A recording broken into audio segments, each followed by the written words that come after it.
Stop right there! Welcome to Nerds Night Out.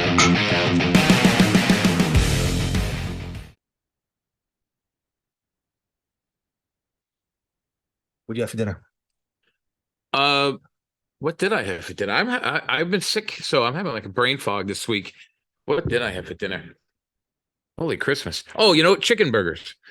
I had chicken burgers. Put peppers in them. Never heard of a chicken burger. Well, it's just chicken, pretty much in a patty form. Is it? Clearly it's going to be sold next to the turkey burger. I do. You know what? I actually love turkey burgers. Yeah. I do. People give me a lot of shit for it, but I do love turkey burgers. I think they're nutritious and delicious. Yeah, I like them too. I put chicken burgers with low carb bread and spinach and a slice of American cheese. You know what that reminds me of? What does that remind you of? Segways. Two? Robin Hood's a real piece of garbage. You know that? I would have gone from chicken. I'm sure you could. Like, he's a chicken. What? Like, just like those burgers. Don't believe the hype. Robin Hood is not a good guy. Robin Hood, mythological Robin Hood. I can't tell you as a historian how many times people have approached me about mythological things and presented them as fact. But generally, the story of Robin Hood is that he's of noble birth, that he steals from the rich and gives to the poor. What about that would not be good? Well, he's stealing. Yeah. Stealing's bad. We could all agree. Stealing's bad. He's stealing. He's not going to steal from the poor. What is he going to steal from them? Exactly. Hepatitis. Exactly. The only reason he's not stealing from the poor is because they don't have anything to steal. Right. If they had something to steal, they wouldn't be poor, and he would steal from them. He would steal from them. Yes. And he's only paying off witnesses. It is true. Robin Hood does exactly kind of like what Al Capone does. Kind of bribes all the locals and makes himself look good to them so that when they come looking for him, they're like, I never seen no Robin Hood. Yeah. If Robin Hood could have a fireworks show every 4th of July. Yeah. Just like the big shots here in Brooklyn did back in the 80s. Robin, he would have done the same thing. Open up like soup kitchens in Sherwood Forest. It is essentially, yeah. Well, I guess that goes with the changing sensibilities of what we've always kind of considered heroic through time. There was a point where the Greeks worshiped Zeus, because he could lift stuff. Well, that was the Greek mythology is, I think it's equivalent to today's soap opera. Oh yeah. It's really Egyptian too. It's their form of celebrity news and gossip. Yeah, right. Oh, did you hear? Did you hear that Zeus is sleeping with Ares? Ooh. Illegitimate children and everything. Yes, I picked two people that would probably. It's ancient Greek. You never know. I was gonna say I picked two people that would not be sleeping together, but you never know. And Hollywood always thinks that they've got an ace in their sleeve whenever they do a Robin Hood movie. Oh yeah, it's on the same par as Hercules movies. It doesn't make a difference who you have play the roles, and who's directing it. Yeah, you can promote it as much as you want. It's not going to be the blockbuster they think it's going to be. No, when's the last time you saw a good Hercules movie? The Disney Hercules movie. Any of them? I did. I was a big fan of the Kevin Sorbo. Hercules and Xena. I love those. That was a TV series, wasn't it? Yeah, I'm just saying in terms of seeing a good Hercules, they come the sword and sandals kind of movies.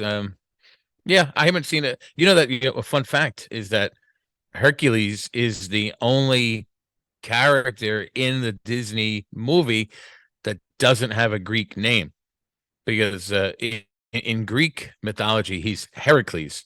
It's in Roman mythology that he's Hercules, but everybody just kind of knows Hercules better, so they go with that.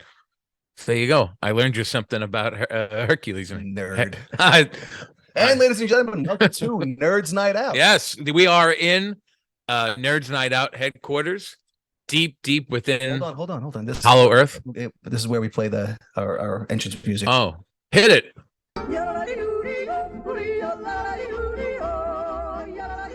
Did you? All right. That was the entrance music. All right, yeah. We totally just heard that in real time. That was good. Yeah, that's not a post edit at I all. sure love that. That's my favorite music of all time because it makes me think of the show. Today's show is going to be about. Here we go.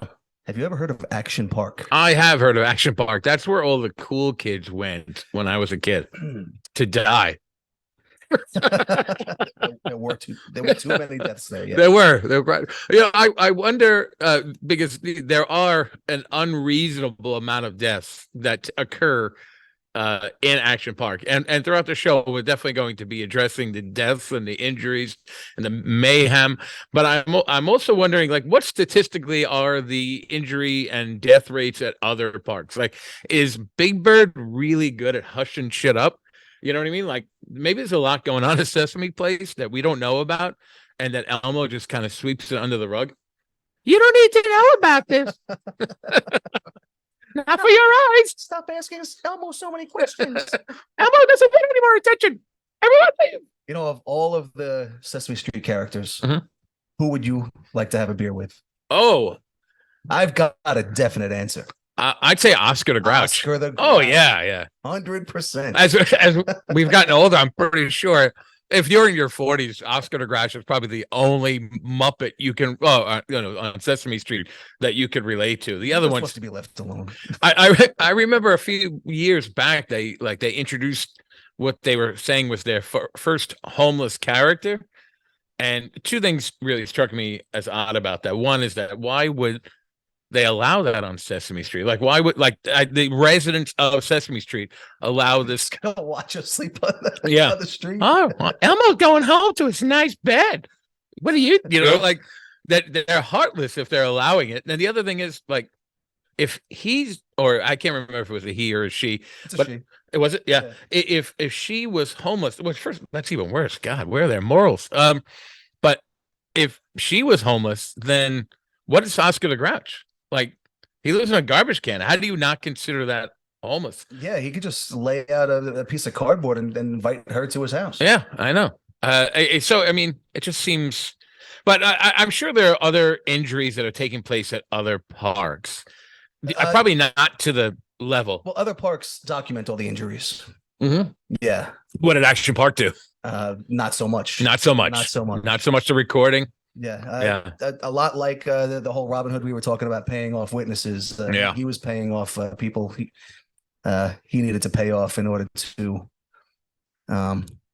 keep things running. I don't think people truly, if you are below a certain age, and today with cell phones and just cameras everywhere, just how much is recorded today that in the 80s and 90s just was just an unfathomable, I got through that word, I'm pretty happy with myself, thing. We just, of course, I follow such a big word with the word thing. Yeah, I know. And you thought about it. I know. Well, I paused. I was impressed with myself for the pronunciation of unfathomable. Oh, I did it again. But you guys we're recording now, and these are things that in the 90s and the 80s were just unheard of. And if cell phones were around and we were in Action Park, sweet jumping Jesus, that must have been that would have been pretty amazing to have cell phones and everything like that. Why don't you hit it with some facts about this? Action Park was the world's most dangerous amusement park, built to appease the masses. The masses didn't want safety. We wanted fun. Yeah. In the late 70s and 80s, the world was a completely different place. The youth of today will never empathize with the free-spirited mindset of the 80s. Picture it. Brooklyn, 1982. That freedom came with an obviously predictable price, but to most at the time, it was absolutely worth it. This was a generation of the latchkey kids that get out of the house so I can clean, don't come home until the street lights come on. Oh, man. Do I miss those days? Kids on bikes, jumping ramps and progressively making the ramps bigger and bigger until they were like impossible to land. My friends and I used to over by the ball field, like every neighborhood. Yeah. There Every neighborhood has a ball field. there were these big dirt hills and gravel hills and everything. Oh yeah. And as if the hills weren't big, they were like 6 feet high. As if they weren't big enough, we would put ramps up to them and off of the top of them. And rocks. There were like 2 kids in the entire neighborhood that was able to land them.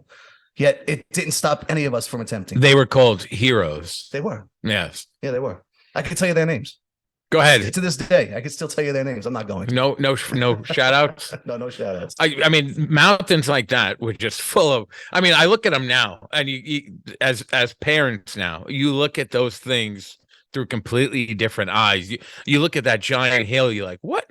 No, you can't go on. There's rocks and glass, and I think that's a pinky sticking out. Dude. We used to play in construction sites. Oh, I still to this day at night. Oh my God. We used to shoot nail guns at each other. Yeah. Action Park. We are alive. Was a product of the times. Yeah. Oh yeah. You guys don't know the pleasure of shooting a nail gun. As long as you're like 15 feet away or so, it just kind of bounces off of your jeans. You don't want it hitting like your bare skin or your t-shirt. If you're gonna be stupid, be smart about it, guys. Yeah. Turn around so it gets you in the hip. Oh my God. don't take it. I'm just cringing thinking about the things we used to do. But thank God we're alive. In this week's episode. Well, thank God I'm alive. This week's episode is. You know what? Yeah, you're right. Yes, thank God for Tom today. Everybody, let's all thank God for Tom. This week's episode is on Action Park. In doing my research, I found many podcasts about Action Park, and they all seem to discuss the 2020 documentary called Class Action Park. Oh, yeah, that was a good one. It is. It's a great name. It's a good documentary. Yes. And I can't do this episode without referring to it, but I can't emphasize this enough. There's a lot of other podcasts and a lot of YouTube channels that are discussing Action Park. But what they're doing is they're discussing the documentary. Right. I was there. Yes, you were there. You were one of the cool kids. And sadly you were one of the other kids. I was the kid sitting at home reading comic books. You were not one of the kids jumping off the ramps. No, not that one. No, I was no. Were you planning construction sites here in the neighborhood though? Yeah. I mean, I remember when they were building houses and so much fun. trying to getting in and sneaking into the lumber yard store, whatever the hell we call it. But no, I never got to go to actually. I'm gonna say I'm gonna give my parents a little credit. Maybe they were. They knew about it. Yeah, maybe they knew, and they're like, I don't want my child to die. Everyone in the tri-state area knew about it. Yeah. Maybe they kept us away from that. Thanks, Mom and Dad. Yeah, I don't mean that sarcastically. I mean, thank you. For what? No memories? No, I have great memories. I don't remember near dying. I don't consider near death a great memory, sir. Okay, I don't remember going down a torpedo slide into shards of glass, which I think was something at Action Park. I'm not sure.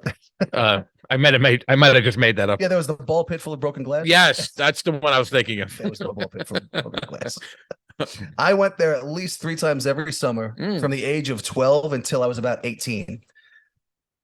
And that's only because I think it closed down.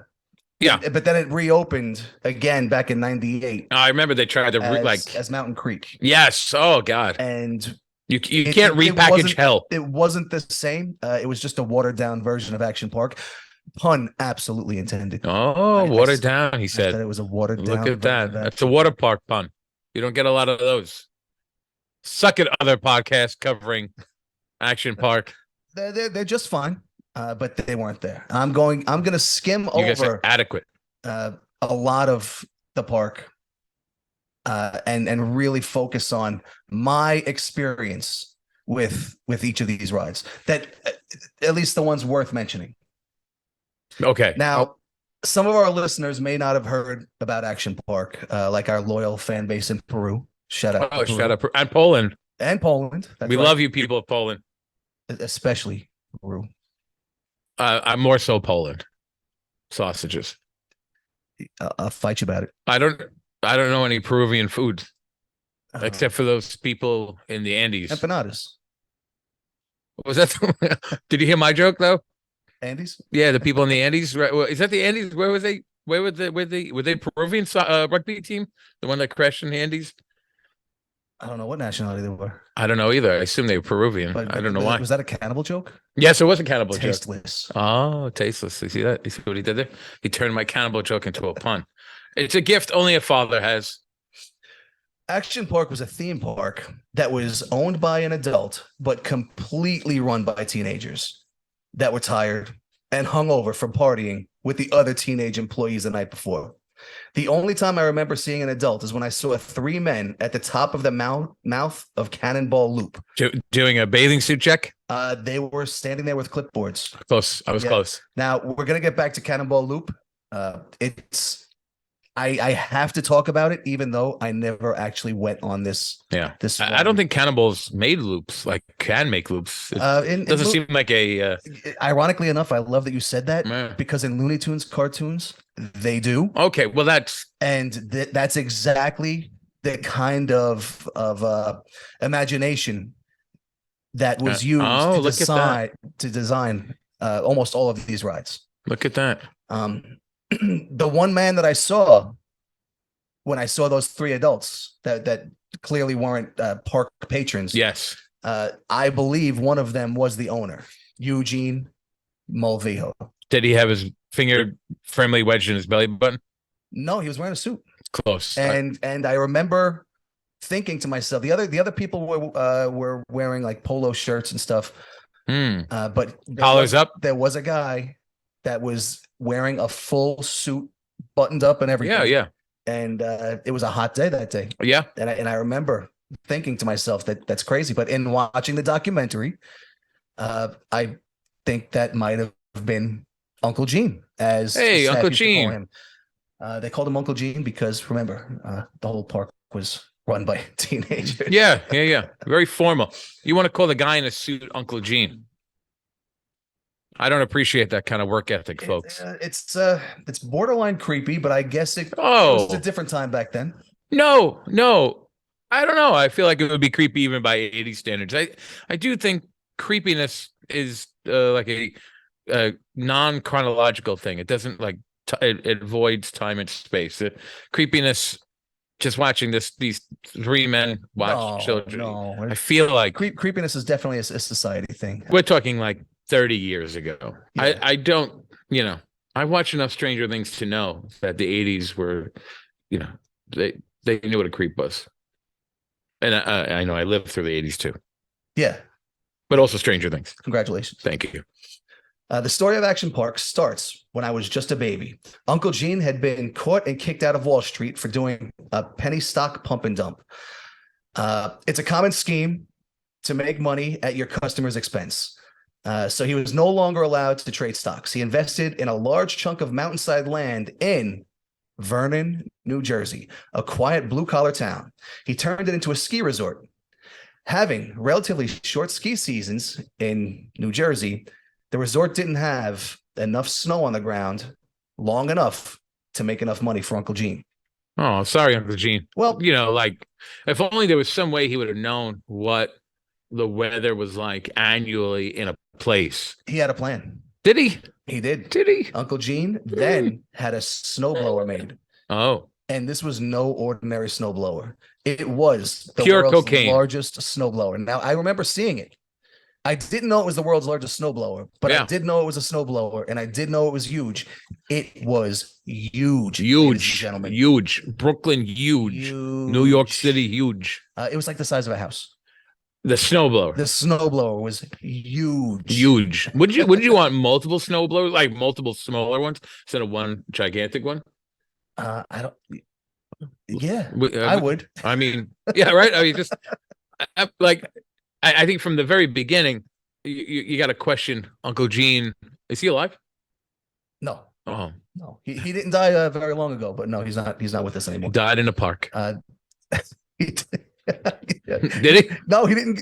He didn't have the bravery. He wasn't brave enough to use his own rides. Died on his own slide. No, I don't think he ever rode any of his own. Rest in peace, Uncle Gene.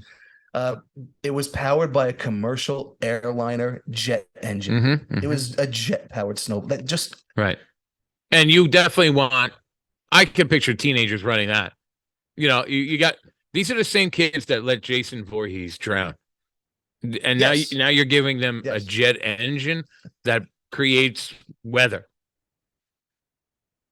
It just seems like Am I going to go back to Jesse Ventura?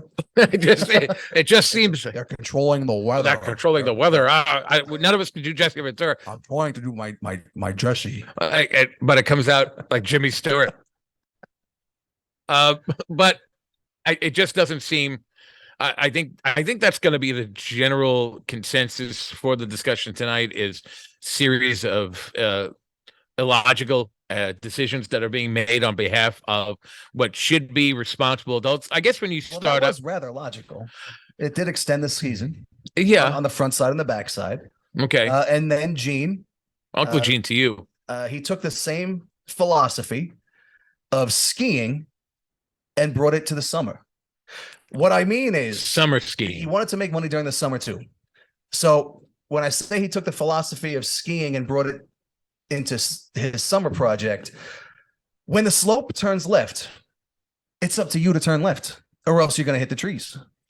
You know what I'm saying? Rest in peace, Sonny Bono. If you want to ski through the trees and make your own trail, Yeah, it's up to you to ski through the trees and Right. make your own trail. hear me out though. If it's your thing, you are allowed to go right ahead on the ski slope. And he wanted to bring this mindset Yeah. to a water park. Okay, but let me just remind everyone that that's irresponsible on a ski slope, and equally as irresponsible in a water park.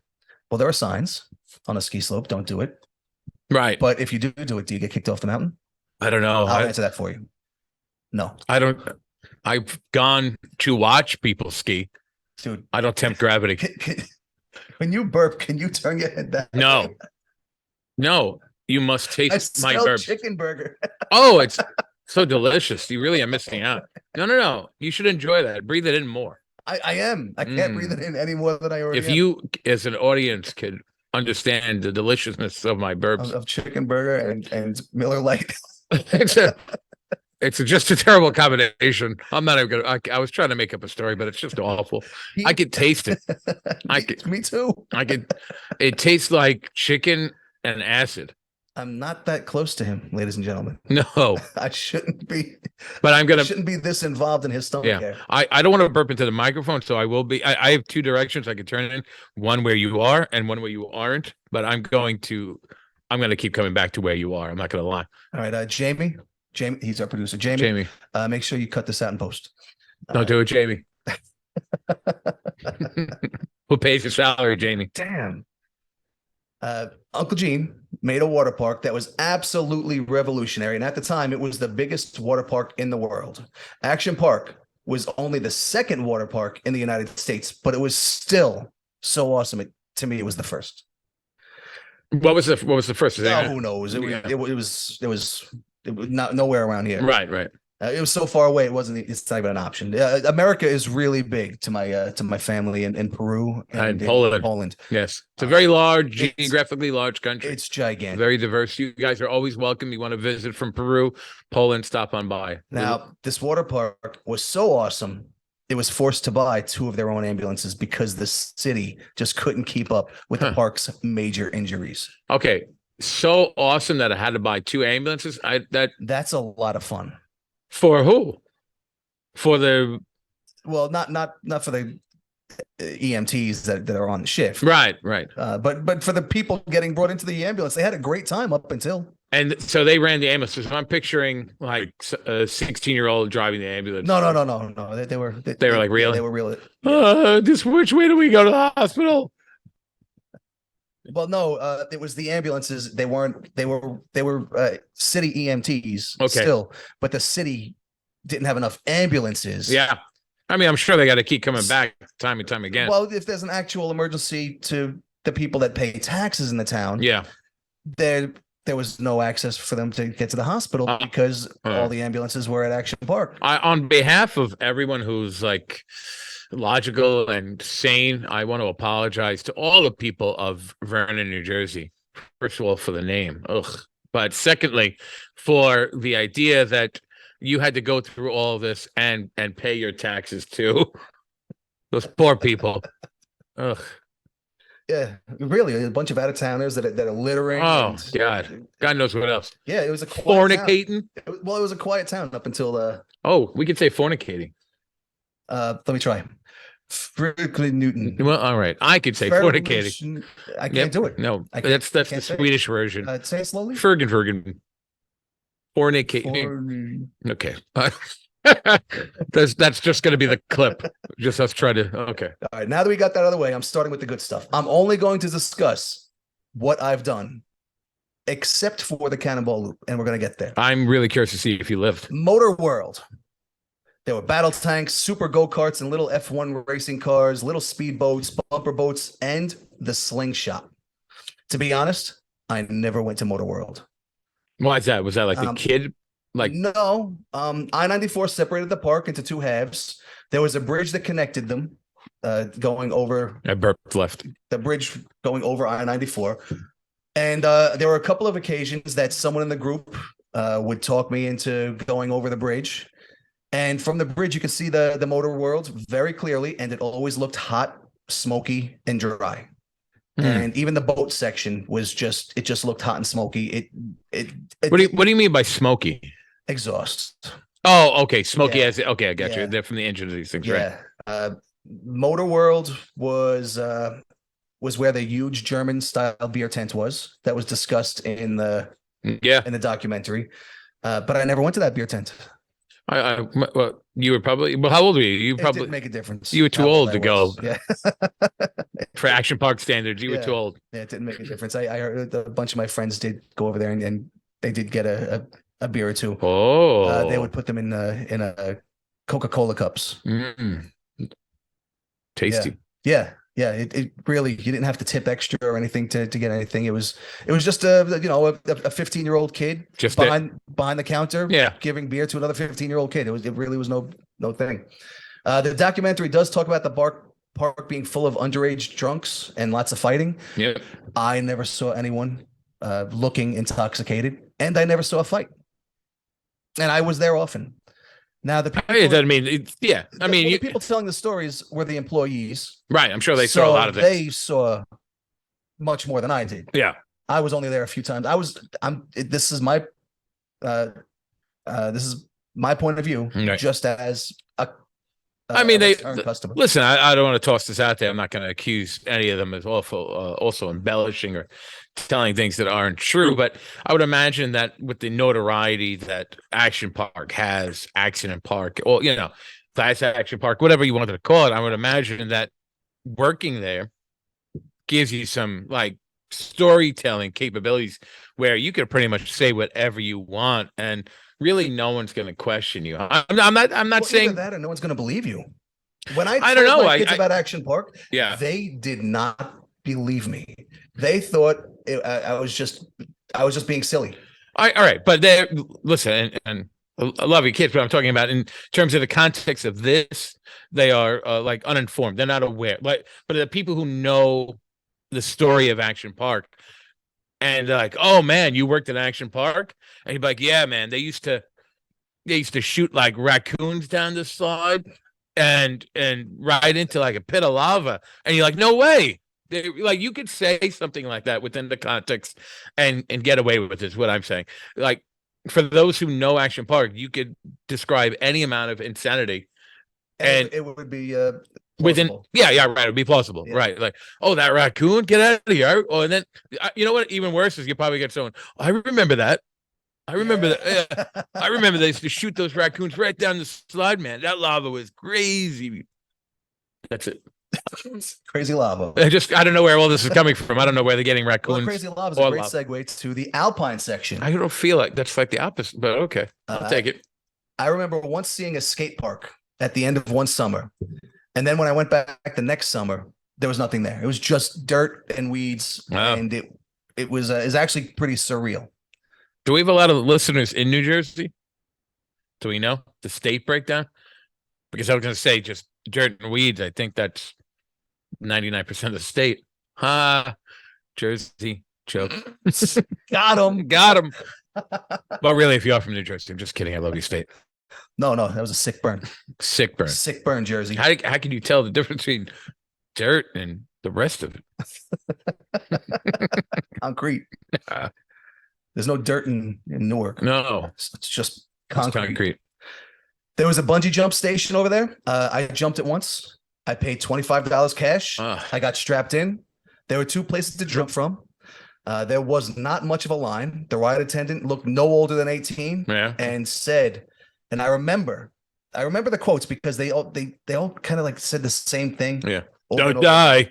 Well, I think they would just go from one ride to the other and just kind of say almost the same thing for every single ride. What he said was, I'm going to say it in his cadence that I remember. Okay. No jumping, step off backwards, don't grab the rope, and no, I won't push you. Oh, man. No jumping, step off backwards, don't grab the rope, and no, I won't push you. You know, I got to tell you, I can't stand people who are openly miserable at work. I get it.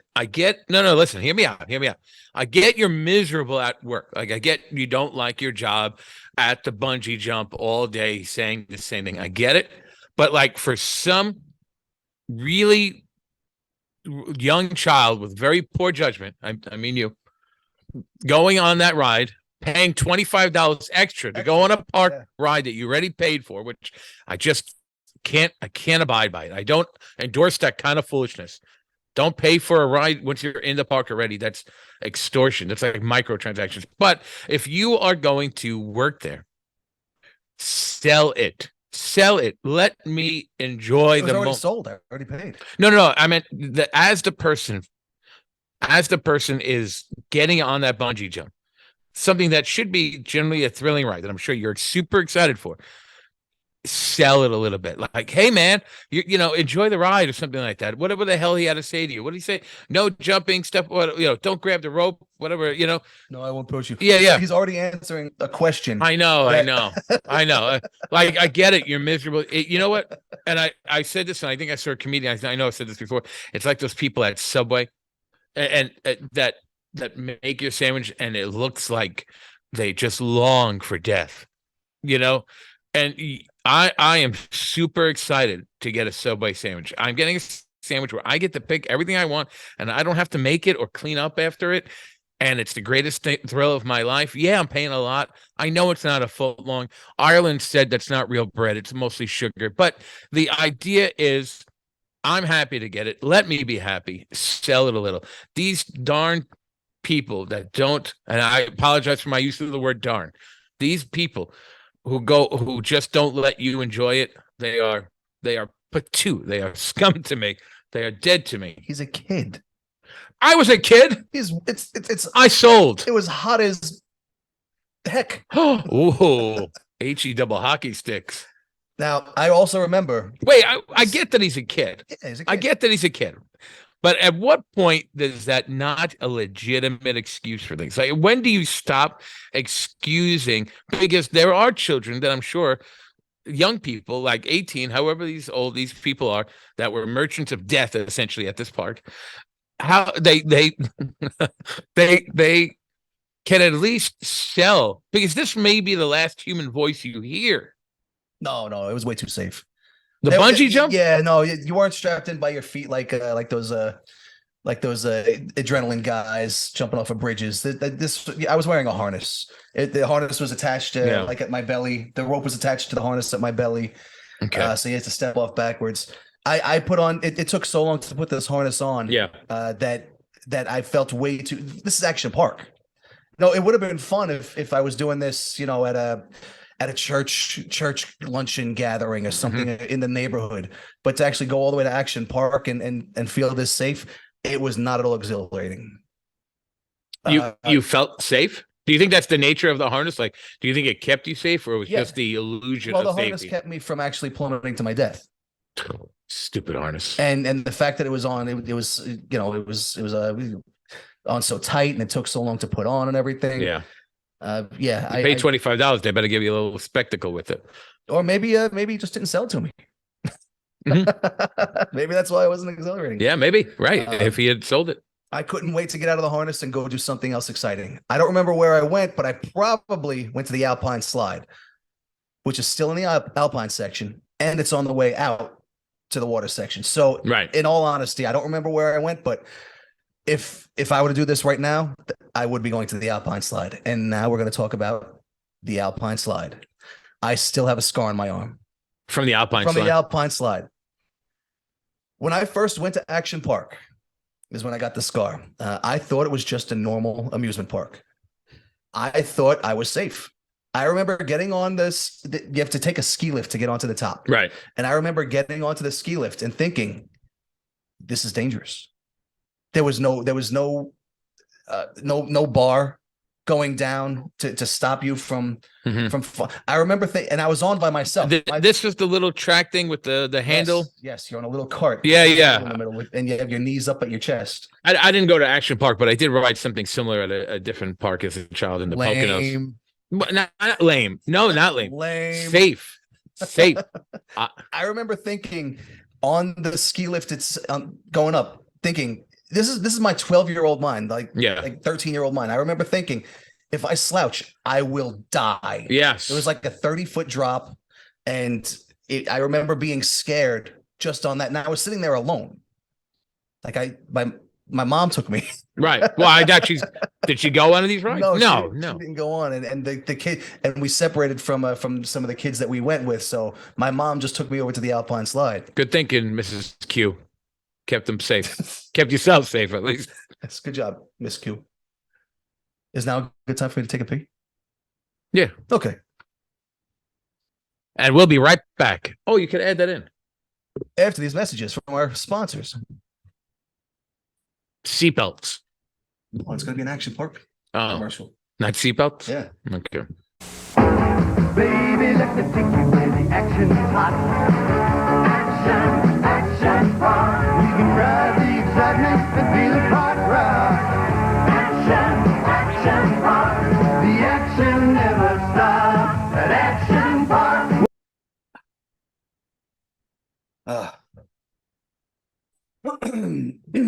Gross. Are we back yet? We are back. Welcome back. All right. Welcome. If I slouch, I die. Back. All right. Now, when I got to the top of the ride, there was a teenager pointing at the entrance of each slide. I don't remember if there were 3 or 4 individual slides to go down. But he was pointing at each one and just saying, next. What was the difference between the 3 slides? Like speeds? I'm sure there were. You could adjust your speed with the stick between your legs, right? Only when they worked. Yeah. Well, that's what I remember hearing about that. I've had a couple that didn't work. Right. I had one that didn't work well, and I had one it just had no business. It had no business being used again. But like an idiot, when I was done with it, I didn't just kick it off to the side. I put it back on the pile for someone else to just take and use again, not knowing what the hell they were getting into. Well, I just so you know, I don't know if you put, but according to this, I'll say this because I don't want to actually say that it's Wikipedia, but it is Wikipedia. According to this, it says in 1 year alone on the Alpine slide, there were 14 fractures and 26 head injuries. Those are only the ones that were documented. Those are the only ones. Right. I'm sure there were a lot of kids who got off that slide with like their wrist hanging precariously from their flesh. If you were going to take yourself to the hospital, it was not written down. Yeah, that's fair. Right. Yeah. So that's why it's what's reported. State reports. God knows how many children didn't report these things. I'm going to say children too, because I would imagine there's a lot of grown people on these rides as well, or no? Yeah, young adults.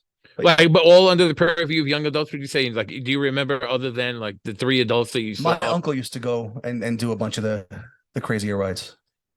Okay. Yeah. So but at the time, I think he was a young adult. I think he was in his 30s. Yeah, I mean, that's. Are we consider? Oh gosh, are we consider? We're at the point where we're considering 30s young adult. I think a 30-year-old definitely is a young adult. Yeah. Okay, I think we just if you're younger than that, that's cool. I feel like we're making ourselves look really old. No, you're making yourself look old man. It is the gray beard that does. Yeah, there's a lot of gray in that beard. Yeah. So wait, you too. Yeah, but I make it look good. I feel like I make it look adequate. I can make it look adequate. You know, they don't. It's not. They're not the only people who get hurt. I think. No. You know, This definitely has the most injuries, though.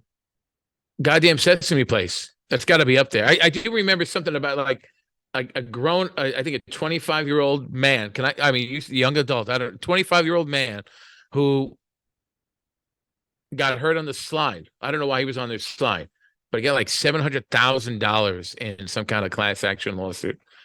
$700,000. Imagine that. Yeah, for that kind of money, I'd imagine you got really messed up. I'm just picturing the slide he's on at Sesame Place. That doesn't fit it. I know. That's what I'm saying, right? Like he probably had no business being on the slide. And I don't want to be these kind of people like at victim blame, but I mean, for God's sakes, you know, you're not going to see me going to Sesame Place going, no, I could do it. I could wedge myself on it. Yeah, I don't know. I think for that kind of settlement, you exchanged it for some really poor quality of life. Yeah. Oh yeah. Probably. Yeah. All right. So this dude chose my slide at random. I didn't get to choose my own. So I just got on it and started down. He didn't tell me how to use it or anything. He just said next.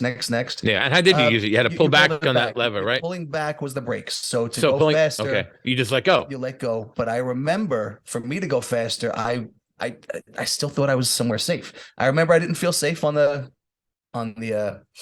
you didn't have a fear of like when you hit that turn of like falling over or worse, probably going over the side. It wasn't fear. It was fun. It was the exhilaration of no, even as a kid, I had that kind of fear. This is by the way, ladies and gentlemen, the slide that we're going down, I'm sitting on a cart. Yeah. My knees are up to my chest with my feet in front of me.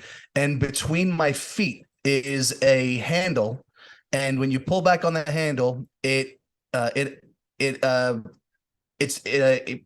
it's spark like you would. It's like concrete, right? And a brake lever would stop you by actually rubbing against the concrete tube that you're in. You're almost in a toboggan type tube, but it's made out of. It looks like it's made out of concrete. In watching the documentary, I think they said it was made out of asbestos. Cool. And fiberglass, but it looked a lot like concrete. And from what I understand, 12-year-old you licked the slide all the way down. Is that correct or no? I licked it. My elbow licked it for quite a bit. That's where's why I your have my scar. It's on my elbow. Oh, sweet God, it's hideous. It's it. It's there. Oh my God. Yeah, that's it right there. Oh, it was bigger. No, I saw it. It was bigger. You like the Elephant Man. It shrank in the last 30 years. They tend to do that. You are an abomination. How do you go out in public with a scar like that? Do the children mock and laugh and throw tomatoes at you? They do. You poor soul. They do. And then I showed them the scar and they didn't even know. Oh, wait, they didn't even know about the scar at the time. They just there were signs on the way down that did say slow. Yes. At what seemed like random places. And a lot of them seemed like they were at key places, and some of them just seemed like that they were at random places. So in my mind, I thought that they were all random. Because I would slow down for one and there would be no bump, no turn, nothing. So I realized it was kind of silly. And then I was going so slow that oh God, older kids caught up to me. Yeah. And now I'm young, and there's a bunch of these older kids behind me, and they start calling me like little kid. They're not calling me names. Oh, really? But they're reminding me that I'm a little kid, and they're letting me know that I'm going too slow for them. So I did what every little kid trying to impress older kids does. Wet yourself. And I did what they wanted. I opened up. Yeah. I was sure you were going to say wet yourself. Well, yeah, but that's only because I had to pee. That's a problem. And I thought to myself, they all caught up to me. Yeah. So they were going fast. So I'll go fast. It'll be fine. Yeah. Gravity doesn't work like that. I don't remember where I fell. I don't remember where I fell. I don't remember really what happened. I do remember I wiped out at a turn that was followed by an abrupt dip. But I went on the Alpine slide a bunch of times after that, looking for where I fell, and I got this scar. Yeah. And I don't think I ever found exactly where it was. But That- I remember it happening. They call it the Q turn now. Yeah. They named that section until so- they closed. Next thing I know, my cart is gone, and I'm sliding downhill in this concrete toboggan tube. And let me just remind you, I'm sliding I'm at a water park, so I'm wearing flip-flops and a bathing suit and a tank top. So I've got as much skin exposed as I can for riding this ride. My whole left side hurt, and I never did see the cart again. The cart just took off without me. Would you walk down the rest of the way or something? It was the walk of shame. Yeah. Yeah. Dun, dun, dun, dun, dun, dun, dun. The big kids behind me did catch up to me. I did open up, and I did put some space in between it, but I had to get out of the toboggan. I had to get out of the toboggan so that they wouldn't crash into me. Yeah. And Dweeb. exactly. Yeah. I can picture exactly. I can picture 80s, 90s kids like. Well, a couple of them were unintelligible. No one called me names. Yeah. But oh, really? I do remember one guy saying, "This sucks to be you." It does. I mean, that must have been at that moment to like walk down and I was to be in pain. Yeah. Poor kid. Poor 12-year-old Q. I never saw. I never saw the cart again. Yeah. I mean, so I would imagine at its height, Action Park is drawing huge business, bringing in big crowds. I mean, statistically, more than any other park in the area, you're seeing a lot of fractures and breaks and injuries. But I'm wondering if, like, proportionately, is the park still doing well? Like, no. So it's too high a percentage. Is that what you're saying? I mean, listen, I'm not saying that any injuries should be happening at a park, especially designed for children to have fun. But I'm just wondering where that, like, okay, we had 1,000 people in the park today, let's say, and we had 2 injuries. Or you think we're looking at a much higher percentage? Are you talking about Action Park? Yeah. Back then? Yeah. Oh no. People were hurt all the time. So much higher percentage, right? Okay, that's fair. Okay, we got hurt. Like me and my friends. Yeah, we used to get hurt. But not enough to like warrant a hospital stay. No. Again, you are stuck with that hideous malformation on your elbow. I mean, it's just that's actually just a slight Do we have cut. to keep on talking about it? I'm self-conscious. I'm sorry, just a slight bruise, but scar. The spray. I don't remember what the spray was in the documentary. They say that it was iodine and alcohol. What do you mean the spray? What spray? They would, when you come down the Alpine slide and you're missing skin. Oh, get out. A dude came up to me. Yeah. And said, "Do you want to get that checked out?" And I said, "Yeah." So, in the documentary, they say that they took him to like a medical area. I didn't go to a medical area. My guy just he just bent over next to his backpack. Yeah. And picked up a spray bottle of that one of the spray bottles that you buy at the hardware store. Yeah. Here you go, kid. Of some of a brown solution. Brown. And he said to me, yeah. And he said to me, "It's gonna hurt a lot." And I said, "Okay." And then he said, "Do you still want to get the spray?" And I said, "Yes." Yeah. I think that was his way of like warning you. Like Yes. Yeah, I think that was his very subtle way of saying like you don't want the spray. Even me as a little kid, I realized I'm going to be at this park all day. I need to get this thing cleaned out. I didn't know about bloodborne pathogens or anything. You didn't take the seminar? You must not have taken the seminar. I was out of compliance. Yes, you. Oh, look at you have to do that too. Oh god. Yeah. And I said yes, but I remember because he said that to me, I took it as a challenge. So I made sure that I didn't have any reaction when he sprayed it. Oh god. And he sprayed my arm. Yeah. It stung like the dickens. Oh, harsh language. I'm sorry. Yeah. I'm sorry, Mom. Head in and post. Yeah. And I remember I made sure that I looked cool. Yeah, I think that's the very nature of the park, right? A guy died on that ride. Like right after you? I don't. I'm just. Not right after. Yeah, you could have. After I got this, but yeah, Yeah. not right after. Is this one of those? I'm not sure of the history of this particular ride. Did this stay open the entirety of? Yes, Action? I think it's still open. So they died. Someone died on this ride, and they're like, yeah, it's keep it open. Yeah. Hmm.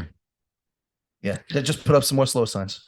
Oh, right. Well, I'm sure. What they did since the death, they put up hay bales, and I remember when they put the hay bales up. I didn't know it was because of a death, but I remember out of nowhere they put hay bales up at some of the turns. Yeah. So now But even if you're going fast, now when you get dumped off of the turn, instead of flying off and hitting your head on a rock, you're gonna hit the hay bale and just slide down and lose skin. It doesn't keep you from getting hurt. It just keeps you from dying. that's a plus. Yeah. That's a low standard, though. I'll be honest with you. Yeah. That's a low standard. well, Yeah. well, death is that's a pretty. That's extreme, right? I mean, we're avoiding death. I'm just saying, like, maybe that's not an option, though. Like, maybe that shouldn't be an option. Like, you shouldn't be in a situation where you have to choose. I know that. I think I remember I read recently about a roller coaster that was designed as like an end of life tool, right? Yeah. And it's a loop to loops that get smaller and smaller, increasing the G-force. Right. Yeah. So that's its purpose. That's its purpose, to end life. However you feel about it, that is it. A statement of fact. That is its purpose. A child's ride at a theme park in Vernon, New Jersey, should not have. How can we subvert death? Like, how can we curb the possibility of death on this ride? That's something that should have been thought about in its engineering phase. This is the ski slope philosophy. Right. You had mentioned that earlier. It's up to you to turn. When you think that you should brake because of a dip in the mountain, it's up to you to brake. If you want to go full speed ahead, that's on you. Right. This is what the Alpine slide was. It was on me. I didn't realize at that age that I had so much of that responsibility on my own. My second time down the Alpine slide was fine. Because you know, and every other time after that. Yeah. Okay. The lessons were learned, and it was to break. Yeah, it's a good lesson to had by all. Yeah. Break before you die. Now, emphatically, onto the water park. Water World. Oh, Kevin Costner. It was not a bad movie. That was not a bad movie. No, it gets a lot of crap. It got so much hate. I know. Well, you don't make movies on water. They're so expensive. Wow. Okay. Sorry, we got a little. Their movies on water are really expensive to make, and I think that with the budget ballooned so much, people were just.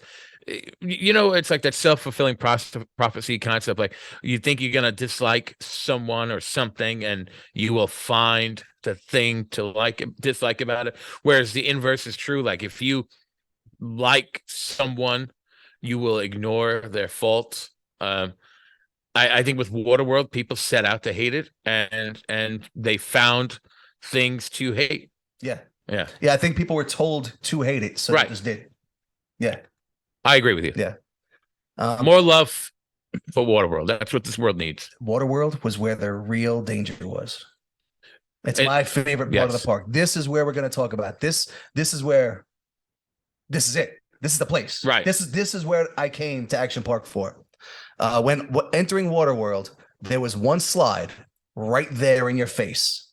The entrance gave everyone entering the park a profile of this one slide that looked so dangerous that it really let people know what the mindset of this park was. Yeah. Danger can be fun. No one was able to ignore the extremity of this site. This slide was the famous Cannonball Loop. This now, when people picture Action Park, even to this day, it's fair to say that this is the ride that they think about. This was like, I think it was even silhouetted in like their graphics and everything. It was like synonymous with the park.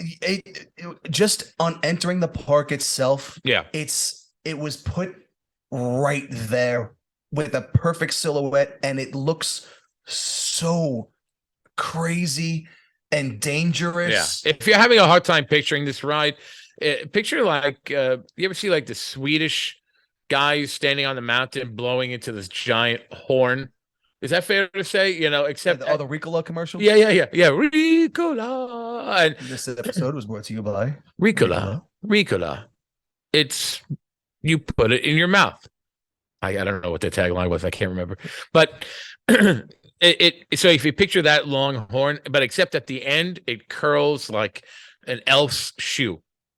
And yeah, is that fair? I think that's a fair assessment. Like the Iron Sheik's shoe, yeah. Oh, like the Iron Sheik's shoe. Everyone who's listening to Nerds Night Out would definitely get that reference before they got an elf shoe reference. So the Iron Sheik, you get the Baba. I can do an impression of him, but oh boy, this is a family show. Oh yeah, he swears a lot. Yeah, my goodness. Yeah. But it's just an inherently. I never went to Action Park because again, not allowed probably, or I'm not even sure my parents were aware. Maybe they were aware. Yeah, and they just kept that from us.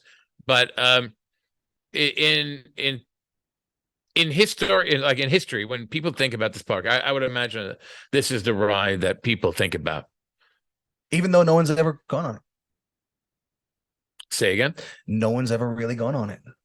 The only people that ever went down the slide were the test subjects. Oh, like no one ever actually went on this ride. Now, correct me if I'm wrong. Where was when you say test subjects? Are you talking about live human beings or dummies? We're gonna get there right now. Oh, okay. We're gonna get there right now. We are there. We're getting there. All right. This slide was a single tube. It was black. It started about 40 feet high and it dropped you at exactly 45 degrees, the angle. And at the base of the slide was a tight loop that looked terrifying. I never saw it open. No one I met has ever seen it open, but once I did see water flowing out of the bottom of it. That's as close to open as I ever saw it. Until I saw the documentary, I honestly thought that it was never used. It's worth mentioning in the documentary, this is Class Action Park, right? Yes. Yeah. They say that Uncle Gene came up with the idea of this slide while drinking at a bar and just drew a loop on a cocktail napkin. And that's exactly what it looks like. Yeah, that's exactly what it looks like. Does he have any degree in engineering? No one does. No, right? Nobody that designed any of these rides ever had any kind of a degree in anything. In anything. Yeah. Ever. So Uncle Gene hired local contractors to weld it together and put it to the test. He started putting dummies through it. The dummies kept on coming out missing their limbs or decapitated. Like the crash test dummies kind of things, right? I'm really hoping because this was the 90s when they had the yellow and black crash test dummies. That's what I had the toys. Oh, you hear that? That was crash test. What's the name of the band? Was it? Yeah, Crash Test Dummies. Oh, they had a great song called Jimmy Olsen Blues. Not great. I don't think they get enough respect for that. No, you just get the reference because of comics. And it's not a great song. I think they had that Superman song. That was the other one. Also another great one. You know what? You can't listen. Don't talk bad about Crash Test Dummies. And we've talked about Caesar's Ghost. That's that was Jimmy Olsen. That was Perry White. He used Perry to yell White. at Jimmy Olsen. Yes, he would yell. Yes. But you, for the record, for our friends in Poland and Peru, you are a big fan of Green Jelly, not the food, but the band. Green Jello. Well, you're a purist. He's a purist. I still Green Jello was the original name of the band, and they had to change because Jello didn't want to be associated with such negativity. How'd that work out for you with Cosby, guys? But the no, all right. But the you're unironically a big fan of the band and listen to them. So when I tell you that I enjoy at very least 3 Crash Test Dummy songs, 2 of which happen to be about Superman, you cannot poo-poo my musical choices. No. I mean, like, don't poop on them. Like, no. I don't mean it literally. These are. Oh, you're talking about like gray poop on. Gray poop on, yes. I won't gray poop on your. Yeah. Okay. All right. It works. Right, that'd be like a fancy way to do it. Pass to gray poop on. This episode's been brought to you by Great poop on. Ew. Poop on things. Put poop on things. So they kept on coming out missing limbs or decapitated. So Uncle Gene tinkered. The dummies. The crash test dummies. And he finally felt confident. I feel like with live test subjects. I feel like, right. I feel like in so many ways, in context of this story, talking about these rides, like you can't just say dummies, because that can very much describe the patrons themselves. So we need to clarify and say crash test dummies. Stop it. If you see a loop on a slide, none of us rode this thing. I'm just saying, like, but that ride should make you question all the other choices that are being made in the park. It did. It was scary. Correct. Right. It was scary. Yeah. It was so appropriate to be right there at the entrance. So Uncle Gene found some test subjects. By the way, I'm breaking my own rule. This is all from the documentary. I said that I was gonna talk about just my own personal experience, but seeing this loop when you walk in the park, and I just have to talk about this, even though it's from the documentary. He hired his test subjects by literally waving $100 bill at this teenage staff. They would come out bleeding from the mouth, sore, from the herpes, sore backs, and dizzy. Uncle Gene tinkered some more and put thicker padding in the loop. Gene noticed people too small would shoot through too fast, and people too big wouldn't have the inertia to get up the loop and would get stuck upside down. No. Yeah, I actually swear to God, sounds like a bad day. Yeah, I'm a fairly large gentleman. Okay, I have no slim pickings, but I will tell you, I went on a ride once, and I still remember to this day. My James, my son, was just a wee little man at the time, and my wife and I took him and with her aunt and uncle to Magic Land of Make Believe or something like that in New Jersey. The Land of Make Believe. The Land of Make Believe. Sorry, I was and my son was sleeping, and my wife's aunt and uncle turned to me and said, "Tom, you go on a ride." Now, at the time, I was probably twice the size I am now, and I decided to get on like a half pipe ride. Did I ever tell you this? So it's a half pipe ride. So I watched. I'm on ride. I'm on the line with probably children. If you're not familiar with the Land of Make Believe, it's a family amusement park hidden in the bowels of New Jersey. The Ram? Yeah. The swing. It's you're on the boat type thing? No. Well, just okay, but not that shape, a U shape, but it's a slide. So you go down, then up, and it's like you're being flushed down a toilet essentially. And I go down. I'm watching these little kids go, and they go, yeah. They're all having fun, like they're going down.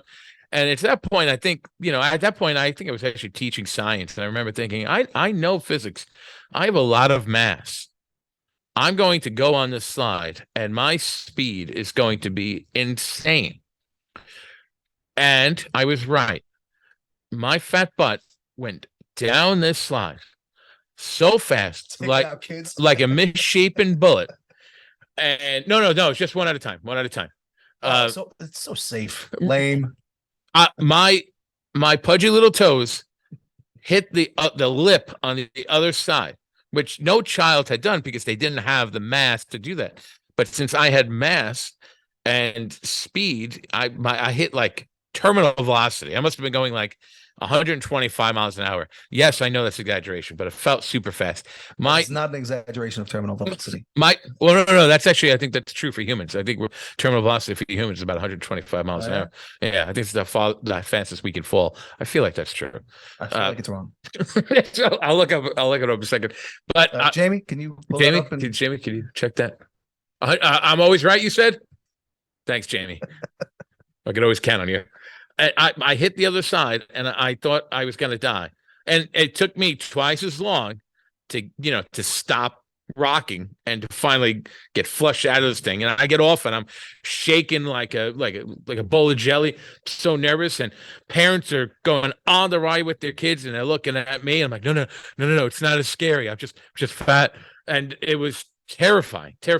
What I'm trying to say is, in my really long-winded story that I would imagine that a fat guy like me going down this thing, what do you say, 45 like degrees? 45 degrees. We wouldn't fit.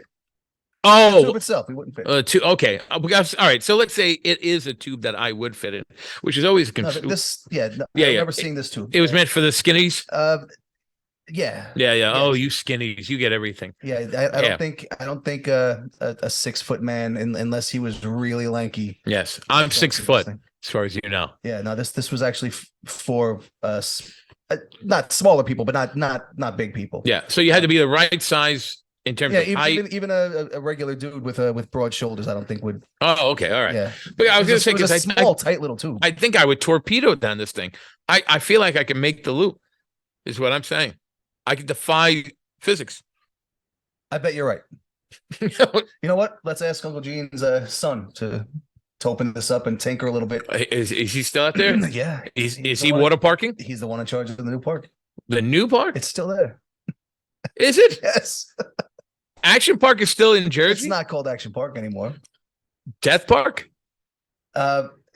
He called it Action Park back in like the 20-teens. They opened it. It went from Mountain Creek to Action Park again, but it didn't work out. I think the name Action Park scared away the newer generation. Oh yeah. The nostalgia generation was too old for it. Yeah. Okay. And not bringing their kids. No. Yeah. No. Yeah. No, it's for us, but not for our kids. Yeah, I had a great time, but I'm not gonna take my kids there. I don't know what my mom was thinking. I'm just thinking that too, but I don't know. I'm not gonna say that. I'm not gonna say that. Like we're all talking about how it's good judgment now. Thanks, Mom. I had a great time. Right. You're a wonderful mom. I have wonderful memories. You are wonderful. Mrs. Q. And scars. It's a great scar. It's a great scar. Chicks love scars. Chicks dig it. All right. So some people get stuck upside down in the tube. So Gene tinkered. Once Uncle Gene learned the proper size of the teenage test subjects that the slide can accommodate. How creepy is that sentence? And after thicker padding was installed, the teenage test subjects were then getting these scrapes and gashes up and down their backs. I just want to. I'm going to read that sentence again, but I'm going to read it like in a creepy voice. Okay. Uncle Gene tinkered and wait, which where? Once Uncle Gene learned the proper size of the teenage staff test subjects that the slide made. Wait, I messed that whole thing up. But he's like, he learned the proper size of the teenagers. It sounds incredibly creepy. It sounds like smut. It does sounds like a smut novel. Yes. That people's grandmas read. Yes, that Fabio would be on the cover of. Right. Mm-hmm. Yeah. Can I try it? Sure, go ahead. All right. All right. Now you're going for sensual. Yeah. I went for creepy. There's a fine line between the two. Let's see if you can manage it. Once Uncle Gene learned the proper size of the teenage staff test subjects that may slide. Yeah. I'm done. Gene. Damn. All right. So the thicker padding was installed and they started getting these scrapes and gashes up and down their backs. Uncle Gene tinkered, opened up the trap door, and saw that teeth from previous Jesus test subjects were embedded in the new, thicker mat. And it was those broken teeth that were cutting everyone up. That sounds like, I swear to goodness, sounds exactly like something you would see in Texas Chainsaw Massacre. Right? Yeah. It sounds surreal. Yeah. I had to add this to this episode, even though I didn't do it. I said that I was only going to talk about things that I've done. Oh, right. But this one little story was that's just crazy. Yeah. It's just crazy. All right. So the wave pool, 200 feet by 100-foot pool that made waves way too big for adults that can't swim and way too big for kids that can. Yeah. The pool was always crowded and full of people that had zero pool etiquette.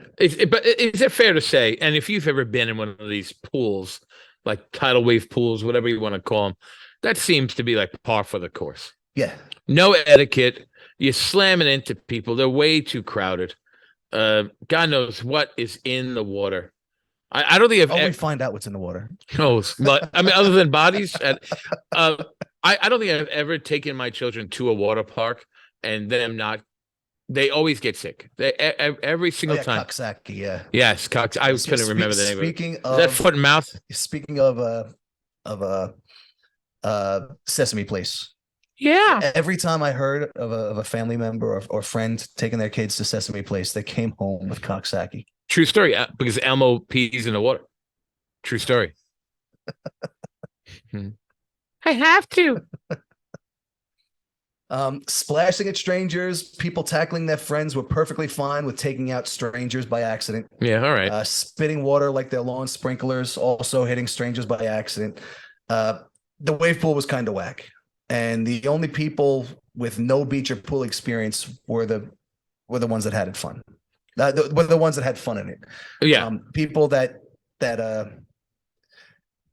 people that have etiquette didn't like the pool. I can't. The people that know better. Yeah, I can't imagine that action park and etiquette are words that you often hear in the same sentence. I just don't think those two things are going to be synonymous. I will tell you that as one of three brothers, I'm the youngest of three, if my brothers and I saw a pool, a body of water, it didn't matter, like a puddle, it didn't matter. It became a wrestling ring. Like we would beat. Well, that's brothers, yeah. Yeah. We it just became. I think my brother. We must have been in our 30s. Like power bombed my mother in the water. You know what I mean? Like we had no qualms about fighting. But you do it away from strangers. I'd like to think so. I'd like to think so. I'll say that. I'll pretend like that's 100% true, but I'm not sure if we would totally 100% like aware of all the time. Like, you know, you're ruining it for everybody. Or we're enhancing it by putting on a great wrestling show. Think about it. Well, yeah, if there's some power bombs going on. We good solid power bombs. People had no idea what they were doing in this pool. Yeah. And the lifeguards knew it. I remember the lifeguards would jump in and pull people out like every 15 minutes. The lifeguards never were dry. They were always, I remember actually seeing they were always dripping. Yeah. It's not like their hair was wet and they they looked like they jumped in like an hour ago. They never got dry. They definitely earned their money. Kids would get rescued. They'd be underwater. They would get rescued, get carried to the shore area, right, like the fake shore, and would just jump right back in. Like drowning is part of the experience. The yeah.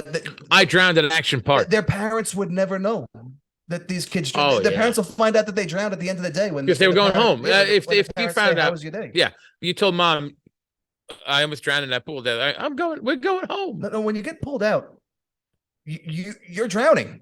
But you're also implying you can drown and not die. Oh, and there's also dry drowning, by the way. That's a thing. Well, waterboarding? No, that's just like the simulation of drowning. But dry drowning is essentially, it's like you have so much water in your lungs already that you could be out of the water and drown later. Waterboarding ironically has like a fun sounding name. It's too fun sounding. Yes, yeah. Yeah. Like, you're in Gitmo and you're gonna be waterboard. You're like, hey, yeah, all right, that's a nice change of pace. I envision like a paddleboard or something going on. Like, I'm gonna be waterboard. I've been listening to Barney's "I Love You" for 48 hours straight. All right, I could use a little. Oh God, it's a rag on my mouth. 2 people died within 2 weeks in this pool. From opening, like in 81, 82, like let's say. No, just 2 consecutive weeks. Okay. Two people died in this pool, and it just happens to be that it was within 2 weeks. Damn. And I'm going to guess with the massive amount of people that were in the pool at any given time, they probably didn't. I'm just throwing this out there because I'm not basing it on any fact, just assumption that they were probably not aware of the immediate like death. You know what I mean? Like a lot of people came to this park having no idea how to swim. Yeah. And just thought that's fine. I'm magically going to not die. And they didn't. Most people didn't die. The fact that there's only 2 deaths is like a staggeringly low number for how many people I saw get pulled out of this pool because they were underwater. And that's fair. And we live in a beach area, and we're at the time of the recording, we're in early April, and that's the inevitability of what's going to happen. You know, we're going to hit the news one day, and you're going to see something like that. No lifeguards, so it doesn't have any business going into the ocean without. It's the inevitability of it. Sadly, you know. Yeah, it's people that don't know any better. Yeah, yeah. Most people that get pulled out of the water in this area, when they get pulled out, they're usually and when I say pulled out, I mean their bodies. Yeah, their bodies are getting pulled out. They're usually still wearing their jeans. Right, you right. Know, and shoes. You know, like they don't even know enough that while they're struggling to take them off. Yeah, wet jeans are just the worst. Right. I mean, but it is terrible that kind of stuff happens, but preventable. And in these cases, preventable too. You know, little bit of knowledge goes a long way with this kind of stuff. They could have put a cap on how many people are in the pool. Right, yeah. And they didn't, right? Just I don't remember. I remember just walked in. It's like a ride you don't have to wait for. I remember a few times. Now it wasn't a normal thing, but I remember a few times. Every certain amount of minutes, they would have everyone leave the pool. They would make everyone get out of the pool, and I think they were doing that to see if anyone was left behind. Yeah. It might have been around the time of these deaths when they decided to crack down and do something like that.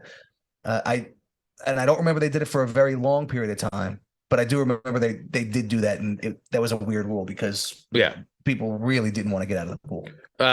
Guys, we need everybody out. We just gotta. Is everyone who's alive out of the pool?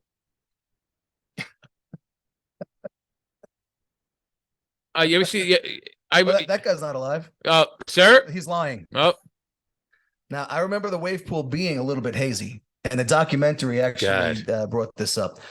Saying that it was due to mud from mountain runoff, sunscreen, and gore from open wounds. And the gore from open wounds reminds me, my friends and I would always play a game. It was called First Blood. Oh, like Rambo. Like Rambo. Yeah. Can you guess what the game was?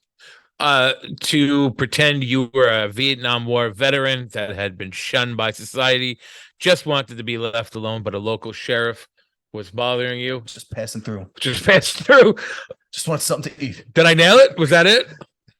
Yep. First. Yep. Moving on. I've got to guess the first person to bleed. Yes. Lost? No, one. One? Okay.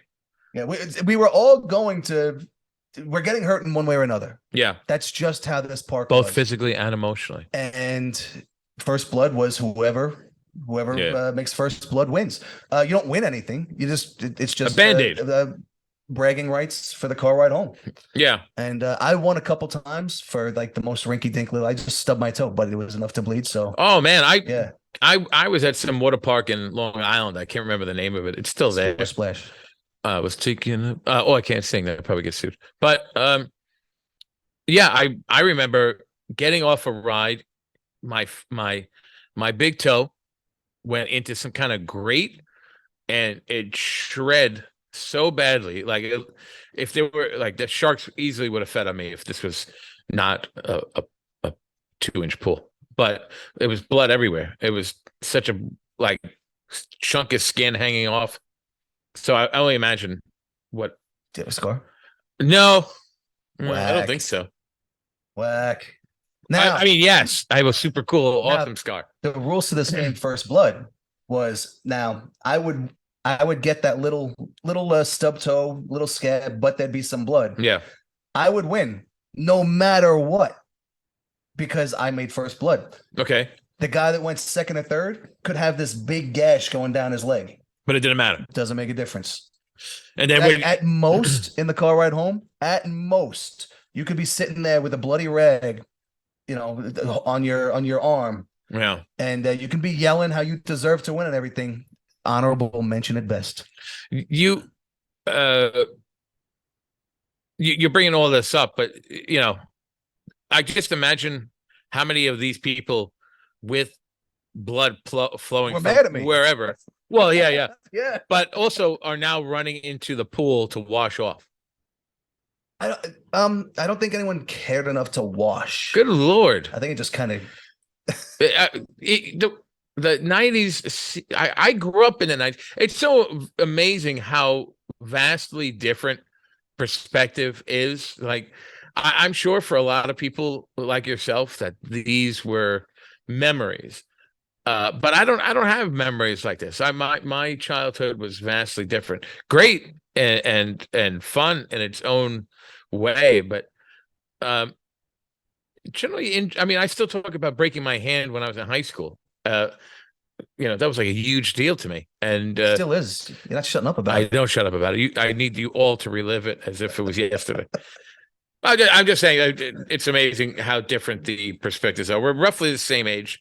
Grew up in the same neighborhood, grew up in the same time period, but have very different views of the summer. I think if your parents let you go there once, Yeah, you would have went back again. we were at Dorney Park in, what is it, Wet and Wild Water Water Kingdom? Yeah, we were Dorney Park in Wild Water Kingdom people. Shout out to Pennsylvania. That's it. It was a fun park. I'm a Hershey Park kind of guy. I think we did Hershey as well. Yeah. And what was there was some other tiny little park in Pennsylvania. King's Dominion. No, I think that's in Virginia. Had like dragon with it. It was Busch like Gardens. a castle. That's also No, we never did the Busch Gardens. That sound cool. It was a tiny one, not far from Hershey in Pennsylvania. I can't think of the name. We used to bring our kids there too. Oh, little kids when they were little. Yeah, It's an Amish country. yeah. It looks like a castle, right? Yeah. With the purple dragon. Yeah, it's gonna come back to me Yeah. later. All right. But that was a cool park. Like, that's the kind of things that we did. We didn't go to Death Park. I saw Mick Foley there. At Death Park? No, at the one that with Jamie. Give me the name. Jamie. You know what? I do have to say. All right. So next was the Cannonball Slide. The Cannonball Slide was one of the more popular slides. It was a must-do even for people that were afraid of heights because the entrance of the slide is far away from the actual end of the slide. It was, by the way, it was Dutch Wonderland. Dutch Wonderland. That's Yeah. why I saw Mick Foley. Yeah. Hey, how you doing? Oh, I can't. That's either Mick Foley or the Ghost of Christmas Past. I can't. I'm on the verge. Yeah. It sounded. No, it's like a Mickey Mouse in a haunted house. Okay, sorry. Yes, Dutch Wonderland. Shout out to Dutch Wonderland. I lost my place. Okay, the We all entrance of have the our slide place. was far away from the end, so you can't actually see what you're getting yourself into. The only imposing feature of this thing was the entrance. It was two slides. They were both solid black tubes, and when you look into them, you're really just looking into a black hole. It was actually very imposing when it's your turn to go because the juxtaposition of this darkness that you're looking in, as opposed to the brightness of a bright sunny day, Yeah, was it caught your eye. yeah, it's jarring. Yeah. Yeah, I imagine. Yeah, When entering the tube, it started rather tame, and then you start getting the claustrophobic feeling because you're in a pitch black tube. Now you start to notice that the connections of each section of tube, you can see these little thin lines of light breaking the darkness. Oh my God! While you get tossed side to side in no predictable pattern, and it just kills your ability to prepare for the next turn. Are you feeling those like spaces between? Yes. Oh, like Yes. slicing it. It does. It Yeah, does. yeah, I Yes, can only it imagine. does. Right. Now it's worth mentioning at this point that this isn't a normal tube slide where you kind of zigzag back and forth and you kind when you're banking to the left, you kind of gradually get brought up onto the right side of the tube and then even out and then on the left side of the tube and nice and smooth. With this, you really just get tossed from the left wall, boom, to the right wall, boom, and these strips of light that you see at the connections. That was heaven. You were saying. Well, all you can see is the light. It wasn't enough light to illuminate anything. Right. It just was enough light so you can see how fast you're going. You know what I mean? No, I don't, because it sounds like something that should be shut down. Not written again. The lines, if anything, just remind you that you can't see. All you can see is speed, Yeah. but you can't see. You still can't see your hand in front of your face. And then at this point, with those lines, you start to realize you can feel the connections of the tube. And it evenly scrapes the entire surface area of your back. I'm not wearing a shirt, so of my back. Yeah. Nobody with back acne made it out without breaking. Oh, skin. you poor people, You know? and so many teenagers. That slide had to be disgusting. Just a pus filled. Had to be disgusting. Just maybe like the pus as your pimple, your back pimple is hitting that gap, but eventually over time would solidify and create a pus kind of welt that kept everybody safe. Oh, yeah, right. Except disgusting. One time a girl we were with came out without her chain on. She thinks it got caught in one of those connection points. Yeah, I would imagine that taking anything off, any jewelry, rings, nipple clamps, which clamps, just any kind of clamps, really. not nipple rings, the clamps. Clamp. The kind that come off. You put it. I was going for the most it absurd on. thing possible, like you're starting a car. I would imagine that any kind of jewelry you're taking off immediately. You're not leaving any of that on.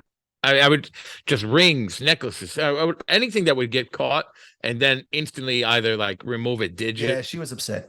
I think was she? Well, she said something like her grandma gave it to her or something. It had a sentimental value. Sorry about that. Yeah. Whoever you are. You know her. Oh. Anyway, when you think you'll never be able to know when the next turn comes, at that point of the ride, you actually see a quick reflection of daylight. Less than a full second later, you're tossed into one last turn, and you find yourself out of the tube and sitting in daylight, touching nothing. You spit out of the tube. You spit out of the side of the mountain, and you're now about 10 to 15 feet above the water. And everything goes from claustrophobia to whatever the opposite of claustrophobia is. Non-claustrophobia. You got to do better than that. Jamie. Open aerophobia. All right, Jamie just told me that it's agoraphobia, ladies and gentlemen. Agoraphobia. And what kind of arch? What kind of parabola are we on here? You just go straight. Just go straight out of the side of the mountain. And you're high. I'm sure you are. And you just fall into the pool. Now, this pool is cold. It's fed by a natural spring, a cold natural spring. Now, in watching the documentary, it said that this pool had natural brook trout living in it. And I didn't know this until I saw the documentary. Yeah. And I looked it up on Google. New Jersey brook trout thrive at 55 degrees. Yeah. These trout could not have been thriving. This water had to be 45 degrees. Okay, it was freezing. It was so cold. Yeah.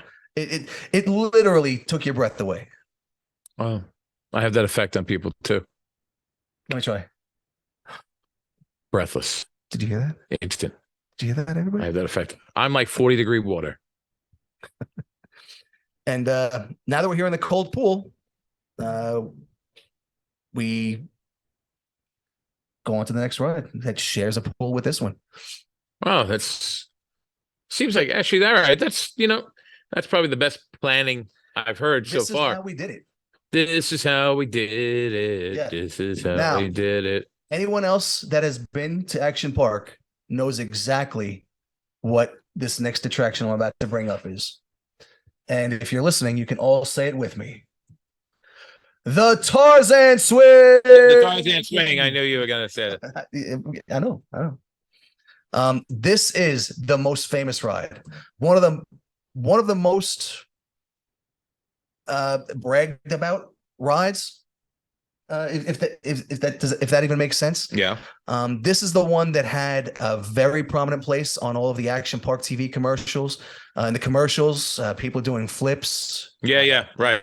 That's what I'm picturing too. Yeah. Like getting to that point where they kind of do that flip and fall into the water. Come on, Action Park. But when it's your turn on ride, to grab the rope and do the only thing that they say is no flips. Oh yeah, right. But honestly, they didn't care if you did one or not. The thing we showed you on a commercial, making look super cool. Right? Don't do that thing. That was the 80s. They were allowed to do things like that. Yeah. I guess that was their way of covering themselves. Like, well, we said don't do it, Yeah. but you did it. Well, that's exactly it. He Yeah. he kept saying no flips, but if you did one, they really didn't care at all. Right. The entire line for the Tarzan swing was an observation deck for the Tarzan swing, and you are not amongst gentlemen. How so? The observers were ruthless. It was all in good fun, but man, was it brutal. Yeah. The swing was a long rope that looked like a water ski handle on the end. Yeah. The ride attendant was always a teenager that never looked like he was in a good or even tolerant mood because he was also the victim to hecklers. The hecklers online. Poor guy. Yeah. Poor person. Because whenever someone used the rope swing and they messed up, it was this same ride attendant that would have to grab for the swing using a hook on a stick. I mean, how, Jesus, I'm trying to picture the size of that hook. It was a big hook, Yeah. and it was a stick, I'd say a little bit longer than a broomstick. And if there was enough inertia on the rope, he could just grab it. Yeah. But very often there was not enough inertia on the rope. So this hook on a stick was actually also on a rope. So it was a hook on a stick on a rope. Technology, folks. We've come a long way. And now he has to throw the hook on a stick on a rope like a spear, aim it at the abandoned, still moving rope swing, and at the very last second, yank backwards on the rope to hopefully snag the abandoned rope. This was not an effective means, but it was the best thing that these high teenagers could come up with. Can you imagine this poor guy going to like the next job and like, tell me about what skills you acquired? I can throw a spear on a hook. But can you though? You ask those people online, and they would say this guy can't throw. I know. Every time. Right. What else can you do? Oh, nope, that's it. That's about it. Every single time he missed the abandoned rope, the entire line in unison would go, oh, you suck. Oh God. Because the longer it takes this poor guy, the longer it takes all of these people to get their turn on the ride. So when he finally does snag it, you have no idea. Yeah, I don't. Yeah, no, it wasn't even like it was uproarious. It was awesome. The line gets to move again. Right. It's really what it comes down to, because we're all stuck waiting for the next person to go. So it was an observation deck. Right. No, like any clear discernible line, or you're just kind of hanging out? No, it's a discernible line. Yeah, it's an absolute discernible line. Now this cheer, when he finally does get it, is almost the loudest cheer that this line gives. The Tarzan swing has people hit the water at such a height that almost every bikini top is knocked off kilter. Every once in a while, it'll get knocked off altogether. Those got the loudest cheers. Yeah. Right. If someone grabs this water ski handle and they don't have enough strength to hold on at the dip at the bottom, and then not able to make that arc go upwards, God help you if you're a dude. Women would just get laughed at, or those cartoon sounds. Yeah. But if you're a dude, there's no way in heck you're getting out of that pool without knowing that everyone there knows you're a fucking pussy. Yeah.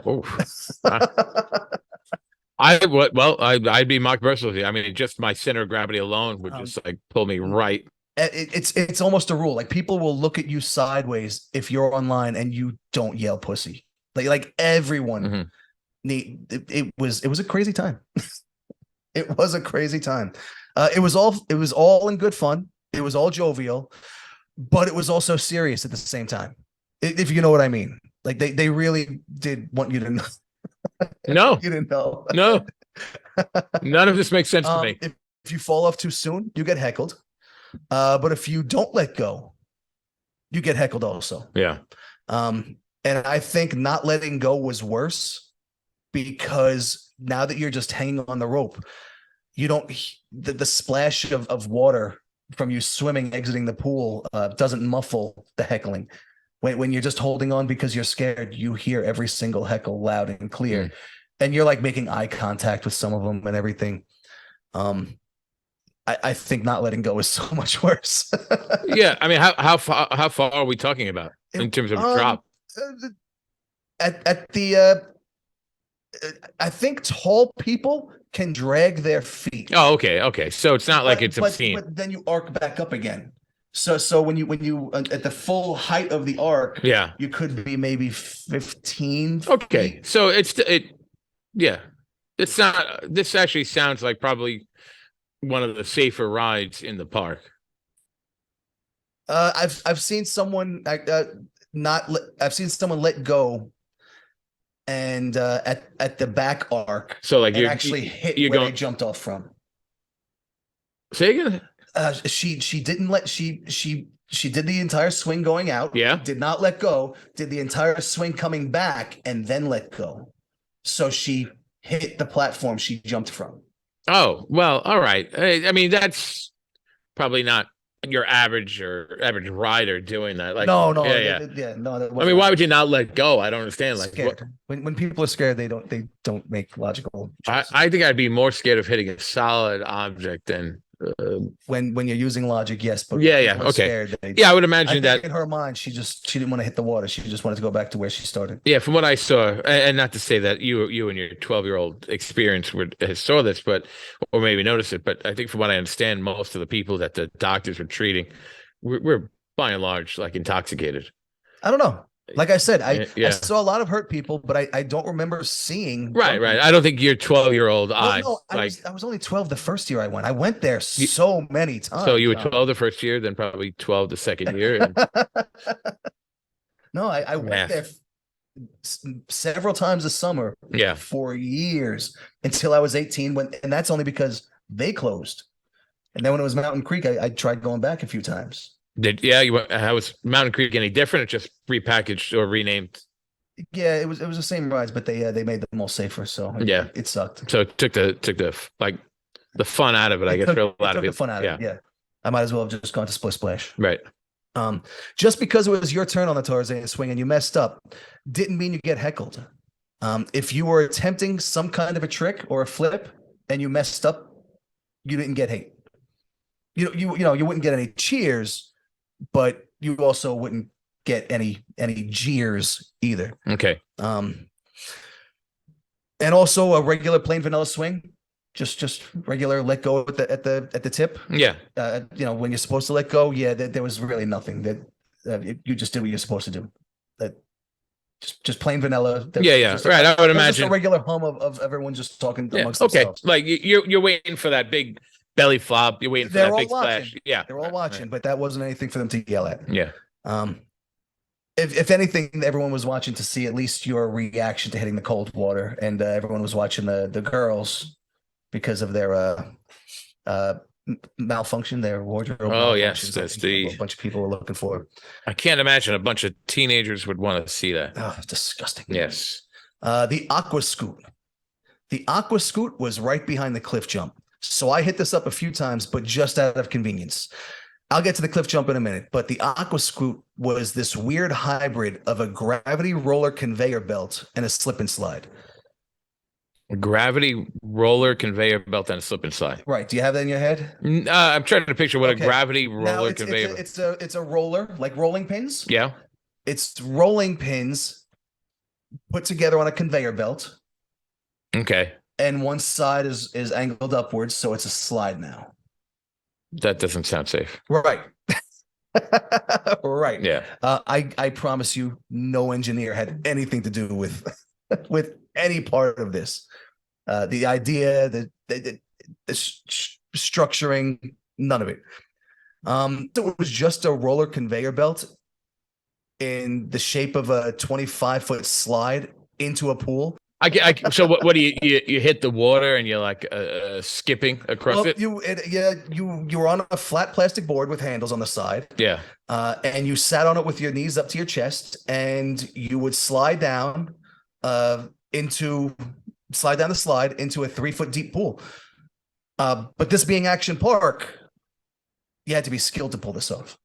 Yeah, I would imagine. Otherwise, you're just flipping over the second you hit the water, you wouldn't flip over. You would or just flip forward, I should say. Yeah, straight forward. Yeah, that's right. Yeah, The thing with this was, unless I noticed little kids were able to pull this off on their first try. I guess less mass. I don't know. I don't know either. Like, I mean, I'm sure it's a lot easier to kind of something to like do with pull that. theirs back.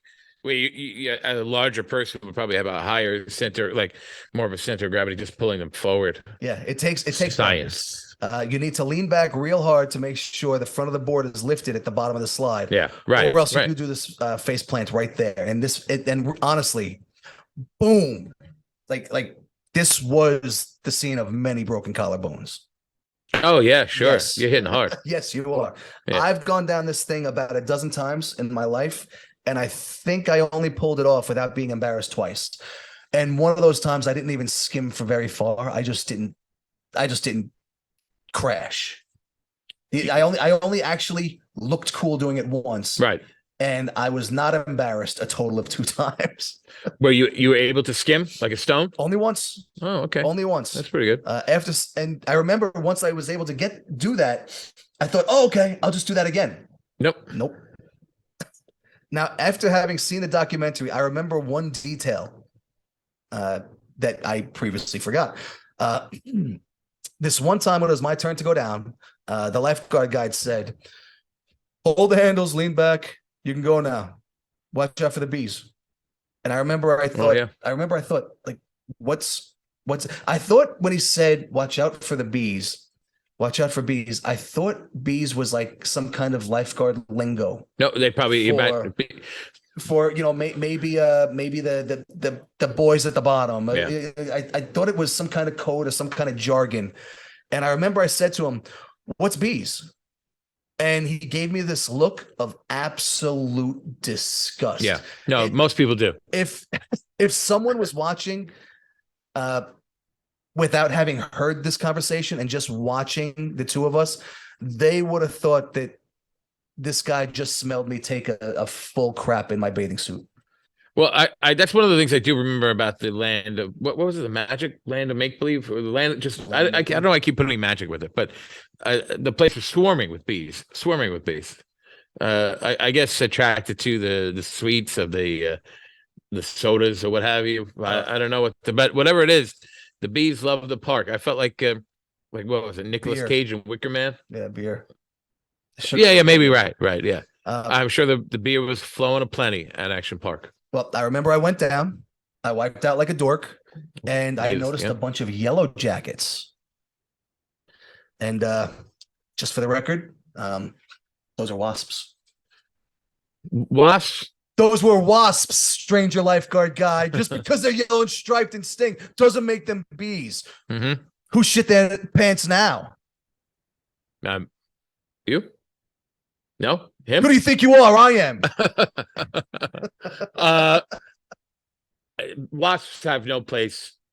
Listen, all animals, big and small, yada yada. I get it, but not wasps. Yellow jackets, yeah, are not bees. Yeah, they don't. So many people think that because it's yellow and striped, it could be. Right, and they're so wrong, because a wasp will sting you more than once. And it stung me more than once. Yeah, I've never in my entire life have never been stung by a bee or anything. I have. I've never. My mother drank a soda, got into her can of soda, and she drank it, stung the inside of her mouth. That sounds like a bad day. Yeah, it was terrible. It was terrible. I mean, I was okay, but my mother was in pain. But in case you're wondering if I was okay, did you survive? But I've never been stung by a yellow jacket. What does that feel like? It's like a bee sting.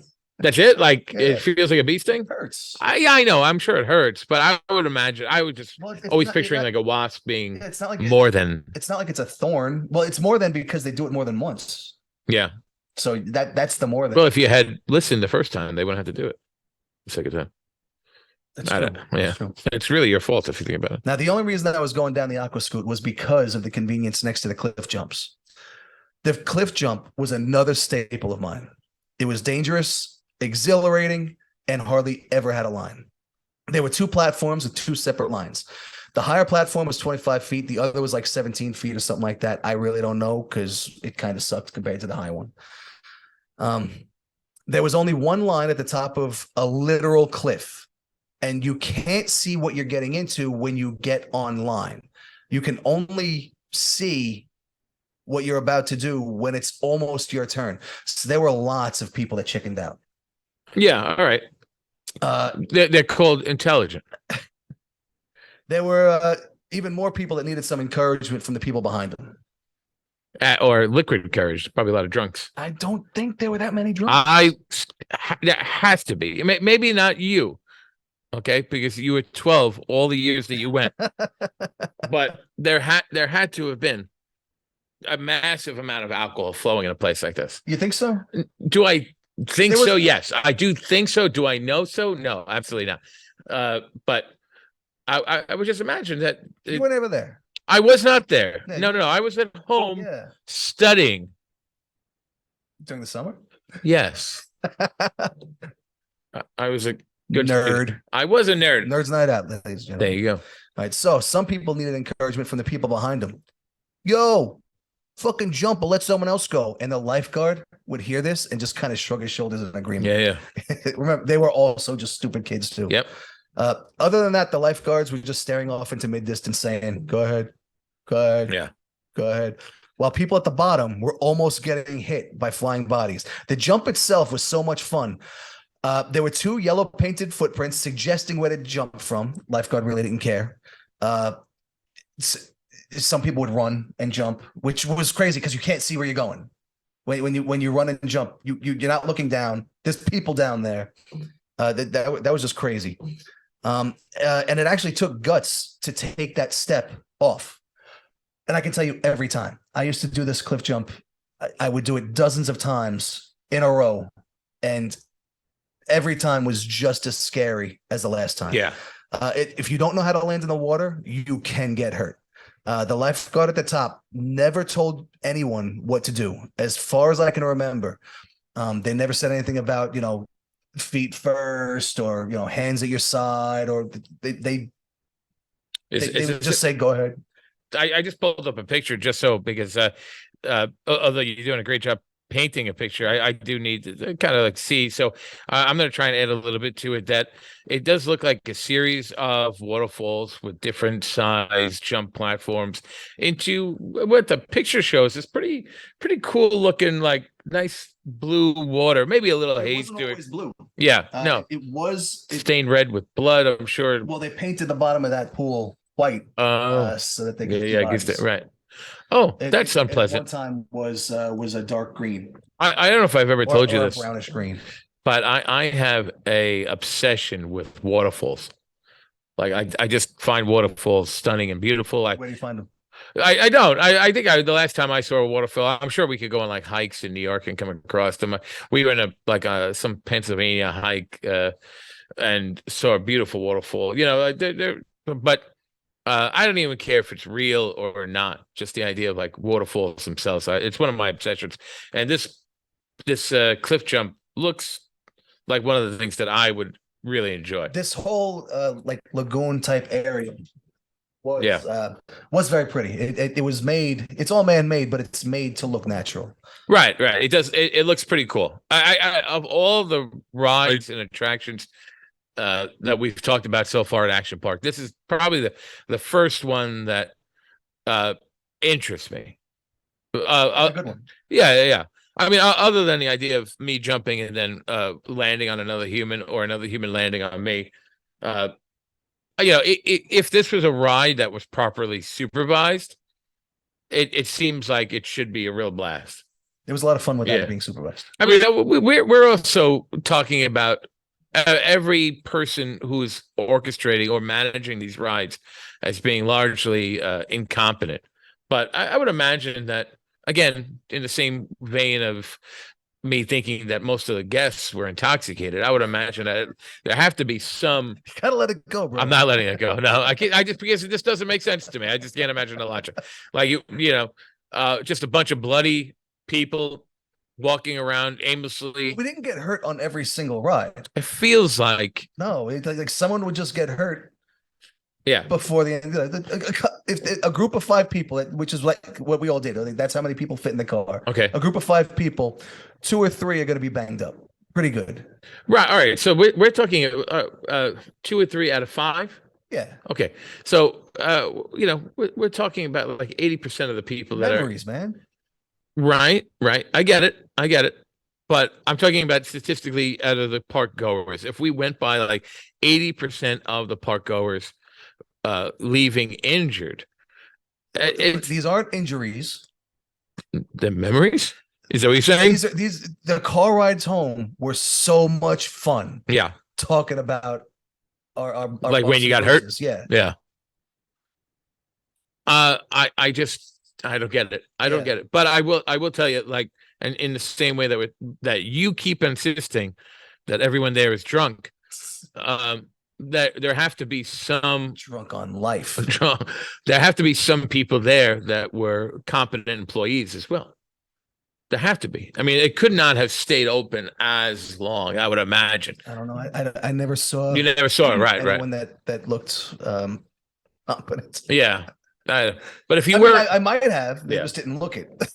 They might have been competent. Yeah, I mean, I do think that like this could be one of those things that we kind of, when we think of Action Park, we do think of incompetence. We think of injuries, and as you keep insisting, alcoholic, inebriation.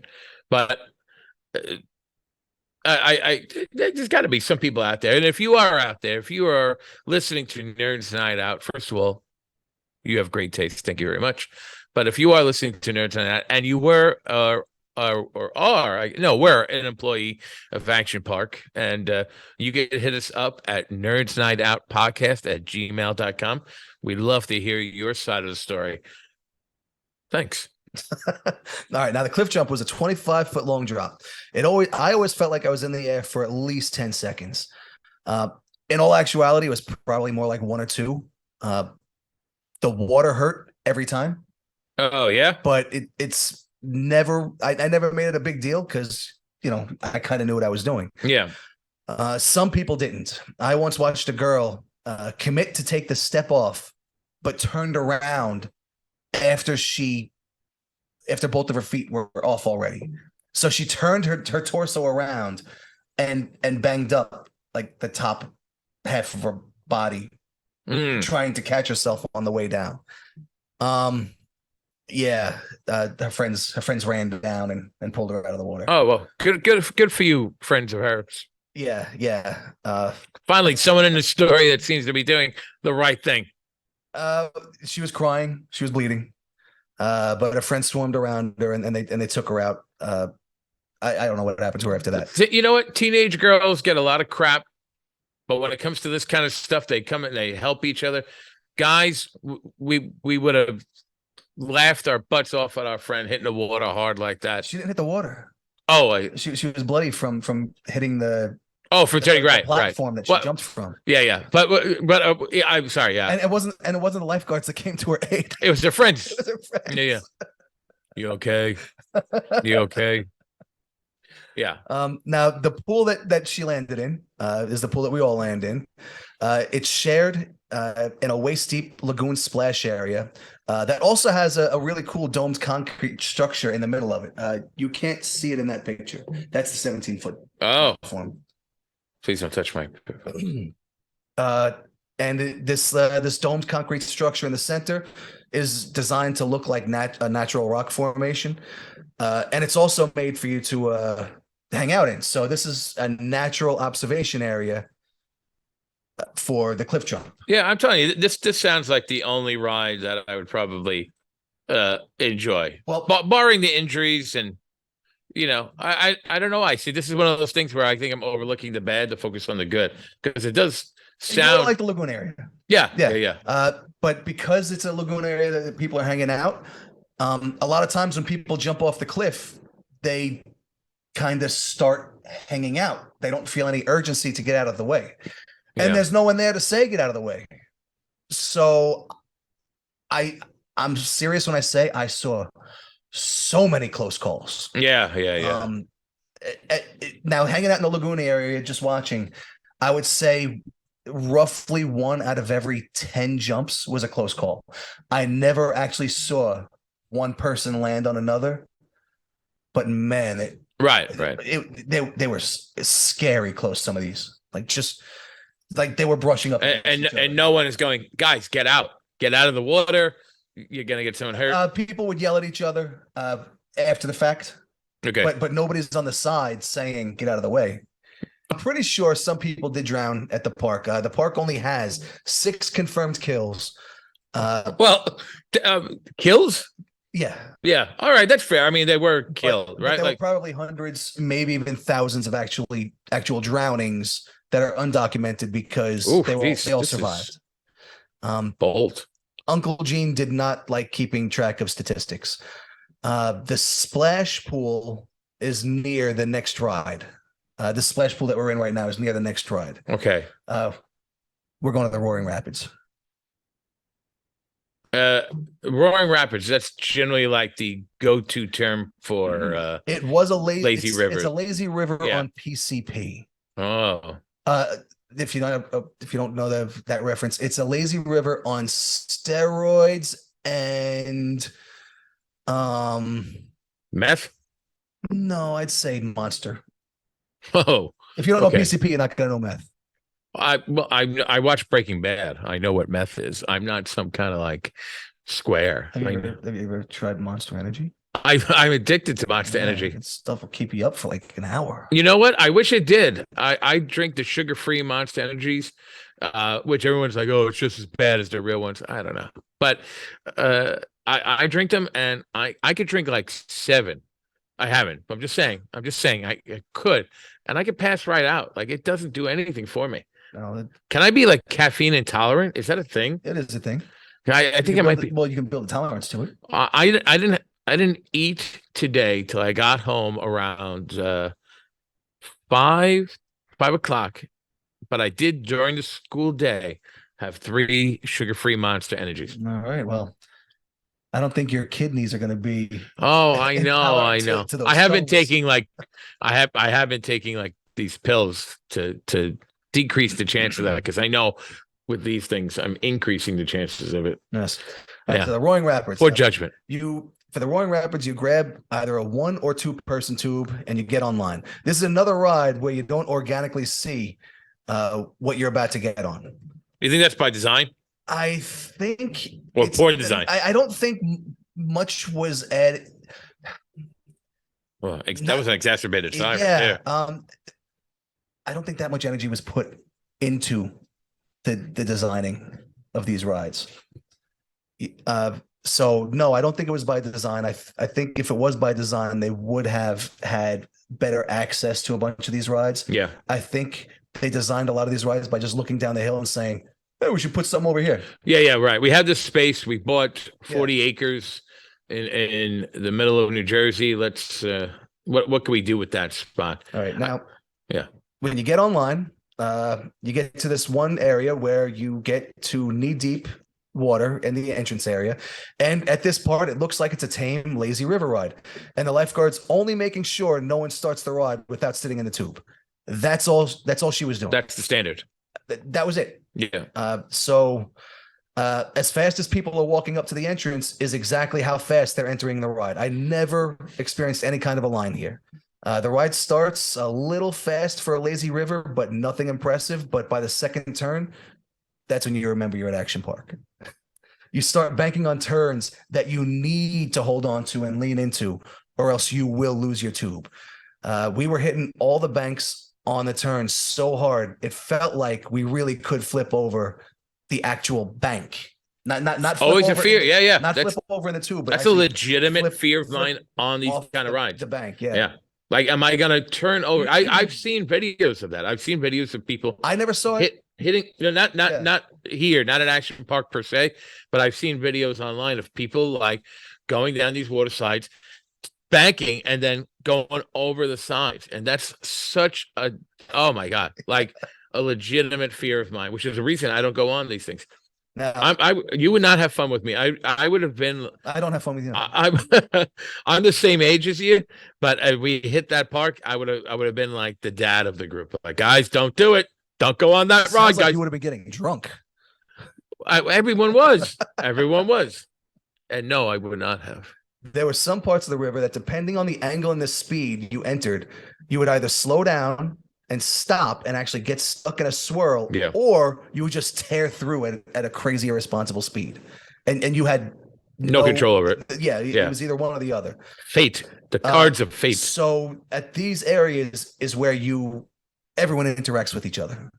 You're either getting plowed into or you're plowing people over. It's one or the other. I remember as a kid thinking, whoever built this doesn't know how water flows. That's probably a fair assessment. Yeah. This area of the ride is an actual mistake.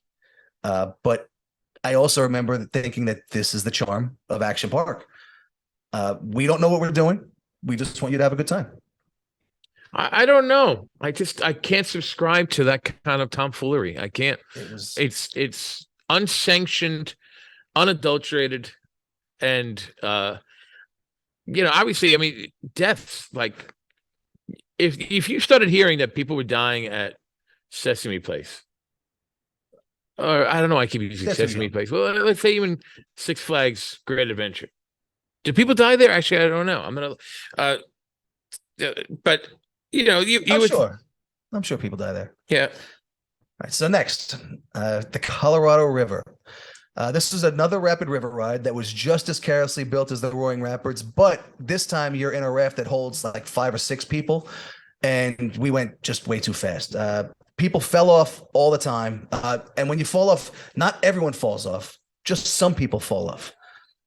So if you do fall off, you stay there while your friends are like 50 feet away. By the time you stand up, they're gone. So you're on your own. And there was no place to safely exit the Colorado River. There was an area where I did find a little ladder next to an empty lifeguard chair. Yeah. So I took that little ladder up, and I remember going through what looked like a trail that zigzagged so much that I was just starting to get lost. I didn't know if I was on a trail anymore or if I was just in the woods. So I backtracked back to the Colorado River because I was getting lost. So 50-year-old me went back, and I remember just getting hit by rafts holding like 5 or 6 people. Yeah, right. And it's like bumper cars. It's the kind of hurt that you don't get used to. And I remember this because I got hit like 10 times, and each time I never got used to it. I will say that usually these kinds of rides are my jam. Like this is my speed. Like doing nothing, and just letting gravity or whatever the flow of the river take me. Whatever unnatural. Yeah, they're usually very relaxing. Yeah. Not what you are describing to me, between your cuts, your bruises, your scrapes. Now this, none of it sounds memory. I get it. But not I'm sure the prisoners in Guantanamo Bay have memories of their time there. They're not pleasant though. I paid money to do this. So here's my question about these kinds of things. And so let's say you paid money for it, right? Now the perceived cost is that like you paid money for amusement. Do you inherently feel now you must be amused regardless of what happened? Like you were at an amusement park, you paid for it, you made this decision to go there. Because I went to other water parks and they sucked compared to Action Park. I hope to God you're not talking about Dorney Park and Wet Wild. Because I'll never get that name right. Fun doesn't mean I'm going to have fun. By the way, I did look it up, and I am woefully mistaken. There are multiple Six Flags parks around the country. Yes. The one that I just bought a season pass to for myself and my children, that was their Easter gift, has 13 deaths. Six Flags Great Adventure has 13. What's the time frame? I guess as long as it's been open. All right, see. But it's substantial. So I'm safer than you. My park is safer than yours. Your park was open for what? I guess 81. I think it opened. I don't know. I wrote the dates. 81, and I think it closed to 96. I mean, that's a good stretch of time. Yeah. Let's say that's about right. I feel like that's about right. 81 to 96 about. And so, I mean, I'm not sure when Six Flags Great Adventure opened. Fun fact. Want to hear a fun fact? No, I'm going to tell you anyway. It's called Six Flags because at one point, the state of Texas oh, had. don't do it. Don't say my fun fact. Go ahead. I'm just joking. Had Six Flags. That's right. And Six Flags did fly all 6 of the accurate flags up until the Confederate one. They decided to replace with a non-Confederate. Yes. What is it? Spain, France, Mexico, the Confederate States of America, the Republic of Texas, USA. Did I miss any others? That was 6. That was 6. Okay. Yeah. I couldn't tell you what the Confederate flag is now, though. What do you mean? The replacement, I couldn't tell you. Oh, I don't think I just think it's flags. It's nameless, nationless flags. It's yeah, they don't actually fly any nation's flags. It's just these white, maybe or like lightly colored flags. There's nothing. Speaking of flags, the next part of the water area is up the mountainside. I don't see the water flag. slides. I don't see the flag transition. There was a windstock. Oh. But the direction of the wind at the top of the mountain. The Kamikaze water slide. Now, for a normal water park, this would have been the flagship slide. This would be the slide that kids brag about back home when they're hanging out with their friends. Yeah.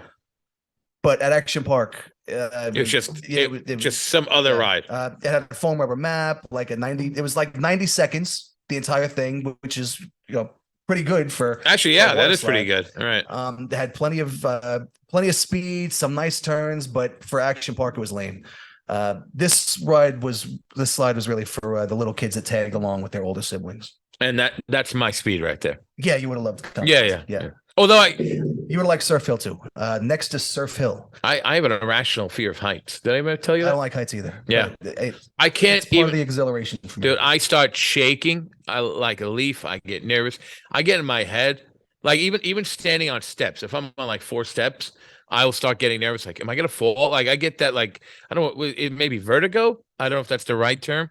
But I get this feeling like, oh my God, I'm going to fall. And then I fall. Like, then I stumble. I make myself fall.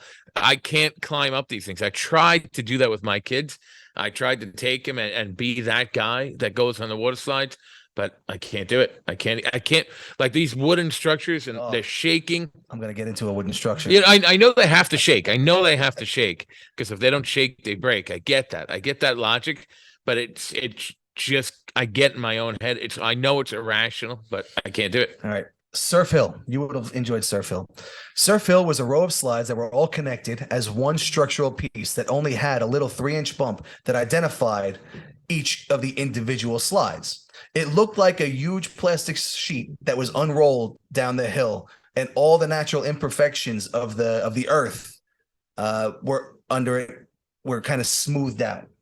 That does look like that's it. Surf Hill looks good. Now I can do that. Now over here on the left side was the walkway to get up. Okay. And over here in this lane is the one that we're going to be talking about. The furthest lane from the pathway. Can I guess? No. I'm going to. You can't stop my guessing ability. It thumps you. Like you're getting air. Are you getting air? I can just tell by looking at what you're looking at here is about maybe 6 or 7 rows of seemingly like pretty calm looking thing. It does look. Every lane is a little bit different. Yeah, it does look a little laid back, but that last row, one lane, is it looks like it's got some height to it, and like as you're getting over there, like you said, it's like it's a surf. Maybe it's designed to look like a wave. I don't know, but I don't think much was designed. I don't think a backhoe was used. There's probably a giant rock under it. They just built over it. I think they just cleared the trees right. and laid the slide down. Yeah. It does have that look. Unintentionally aquatic. Yeah. I don't remember there ever being a line for this ride. There might have been, but I don't remember. I remember just always walking up the hill on the path just to the left of the slides, lay down the foam rubber mat and take off. This one was awesome for racing with your friends. We were allowed to take running starts. That sounds fun. Or without your mat. Of course, you go down faster with the mat. You're allowed to change lanes, wrestle, with your buddies on the way down, whatever. No one cared. All right, because the ride itself, it does not look like it is designed for that. But again, like you said, it's like the Wild West of water parks. Yeah, it was so much fun. Yeah. Now the lane furthest from the entrance, like I said, had a bump. And strangely enough, this bump grew over the years. And I remember watching it grow. It's like a cyst. Now this bump everyone used as a ramp that would launch you so far and so high, because the slide was already steep enough as it was before the ramp was built. Right. So the ramp just like exaggerated everything. We all took our turns on this bump, but the last time I did this jump, it wasn't even close to its final form. Now I say this because the staff, I didn't know how they were building it. It wasn't until I watched the documentary. But apparently the staff would take the foam rubber mats and stuff them under the slide at this ramp area to give it make some the more bump higher. Yeah, give it some more air. And I saw a dude once get like 5 or 6 feet air before landing. And I just thought to myself, yeah, I got to try that. No, you see, that's what you should say. I probably shouldn't do that. I'm gonna get hurt. We all did. We watched this one guy do it. He got up higher than all of us, but we watched him do it, and we all did it. We all took turns. I think we all did it that day. We all acted like it wasn't a big deal, but none of us did it twice. Yeah, right. I remember when I took off, I had so much regret. My hang time, it was so long that I felt like I had more than enough time to prep for the landing. And I think I did prep for it just fine. But I really hit the ground really hard. I was gonna say, no matter how much you're prepping, you can't prep for gravity. Yeah. I spread my body out just fine. I did everything I could to kind of absorb it with my arms without bracing anything. It totally knocked the wind out of me, and I remember my everything hurt. I got up with a poker face, and I went up the hill just to go again, and not on that line. Not on that lane. Right. I mean, but yeah, that's one of those ones you're like muttering under your breath, going, "Ow." I kind of remember. I remember making this. I remember this was my feeling while I got up, trying to not look like I was feeling this. This is my feeling. Yeah. Yeah. Oh my god! Oh my god! Oh my god! But the dudes we were with, you can't show any weakness. Yeah. You're right. I'm fine. I'm fine. No, we didn't even ask each other for all right. Yeah. No. You just knew you weren't. Yeah. Yeah. This ramp was built up higher every summer. I don't think the lifeguards threw a single broken mat away. I think they stuffed as many as they could under there every year. It was at this time when reading in the newspaper that it was kind of it wasn't even a big deal to hear about a death at the park. Yeah. Right. But I remember reading a dude died here, and one of my friends had a conversation with me, and he's like, this is where that dude got paralyzed last week. And I remember I looked and I was like, oh yeah, I saw that. I saw that he broke his neck. It's like, yeah, it was definitely in that lane over there. Yeah, no doubt. And I remember I went, yo, no balls. The old no balls, meaning for those of you who are not familiar with the no balls, means you got no balls if you don't do it. And it was just the quick and subtle way for us cool kids to say, you got to do it. Yeah, none of us had balls. Yeah, right. No, we were still on the ride. We're still at Action Park. We're talking about the guy that died, kind of blasé, kind of insensitively. But we still weren't. But the lane was still open. Like you could still go down it. They didn't put any tape on that one lane or nothing like that. It was still an option to go down that one lane. This place was crazy. Yeah, I can only imagine. Now, a word from our sponsors before we get to the last and my favorite ride in all of Action Park. And now, back after this, ladies and now a word from our sponsors.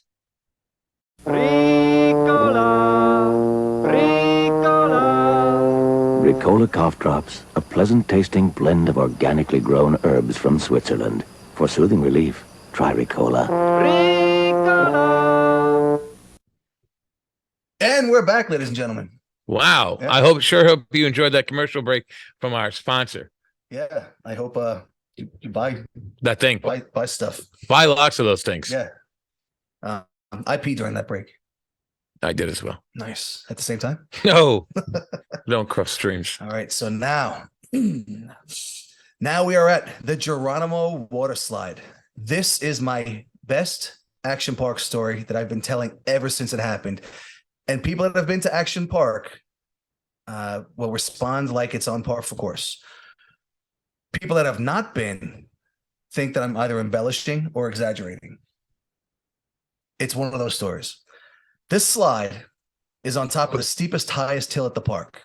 It had to be one of the tallest speed slides in the world. I don't know. I looked it up. I can't find any information on Like how fast this particular slide was? the height and the Hella fast. yeah. Yeah. I was able to, it's about 50 or 60 feet from the top of the hill, but it went down the hill about another 40 feet. So it's a really high slide, even though structurally it's only about 50 or 60 Yeah. from the peak. Like I said, it's a very steep hill. It was 4 slides, 2 free fall slides, about, like I said, about 50 to 60 feet high, and 2 little bump slides about 25 to 35 feet high. The little one had some bumps in it. It was fun, but it was pretty whack compared to the real deal that was its next door neighbor. The climb up the stairs was scary. It looked and felt like a rickety porch, like you were talking about. Oh yeah, those wooden. I know they are like that, but I would imagine that at Action Park, it was almost accidentally like that. I don't know. You know, yeah, There was a steel involved. I remember there was steel involved. Yeah, but the planks that you're walking on were just 2x4 and stuff. So you would know better than I, but I think with wood and metal, it has to bend, right? Like when you're on the Cyclone or you're on any kind of roller coaster. The Cyclone was too much. It shouldn't be doing that. Yeah. A bridge needs to flex and bend, or right? It'll crumble, right? So I want these things have to do that as well, but I can only just theorized that action parks were largely due to negligence rather than there were no engineers. Yeah. And it didn't feel like it when I was a child and a teenager. And in watching the documentary, everything that I felt was in fact true. Yeah. Now it felt like a rickety porch that had no business going so high. By the time you get to the top, everyone's out of breath, but everyone's also just trying to look cool. There was never a line for this slide either, but there was usually a wait. And it makes sense. There were a lot of people that were hesitating. Sure. Okay. It was scared. It's totally understandable. There was never any hate or anyone making fun of anyone up there. It was so intimidating being that high on that structure, seeing what you're about to get yourself into. Now, just being up there, knowing what's there for you was intense. Just being there. Mm-hmm. The anxiety and fear in this area, for me at least, was off the charts every single time. I think more people walked down the stairs than went down the slide. Yeah. All right. Like, you're following me? No, I'm one of those people. Yeah. Yeah. I'm one of those people. Yeah. Just being up there, knowing that the way down is that was just, I remember the inside of my head felt swollen. Yeah. Just being there and thinking about that. The lifeguard here instructed everyone. Now, this was one ride where the lifeguards instructed people what to do. Cross your arms, lay flat, cross your feet, the entire descent, stay in that position. And if a lifeguard gives you safety advice, Yeah. Oh yeah. in Action Park, You take it. Yeah. do it. Yeah. Right. You take it. Yeah. Now, the slide is about 3 feet wide on the inside, and the walls of the slide are about 2 feet high on each side of you. To enter the slide, you sit in the entrance reservoir area that's flat, and the slide goes straight down from this area. There is no little in-between area. you just go from sitting in this flat area to straight down. Okay. There's a black mesh net for the first 10 feet or so of this slide to keep people from falling out of the slide as they enter. Yeah. My chest brushed up against this mesh a lot of times. In other words, it worked. Yeah. The mesh holding people. That's frightening. Hell, and I can tell you, the mesh was smooth. It felt like a smooth polyester. Like butter. Like butter. Yeah.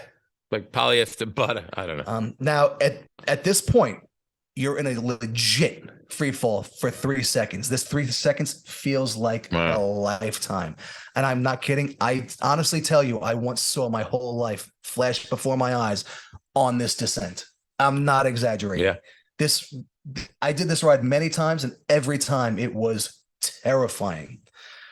On the contrary, though, I've done it so often that every once in a while I wondered what I'm going to do next.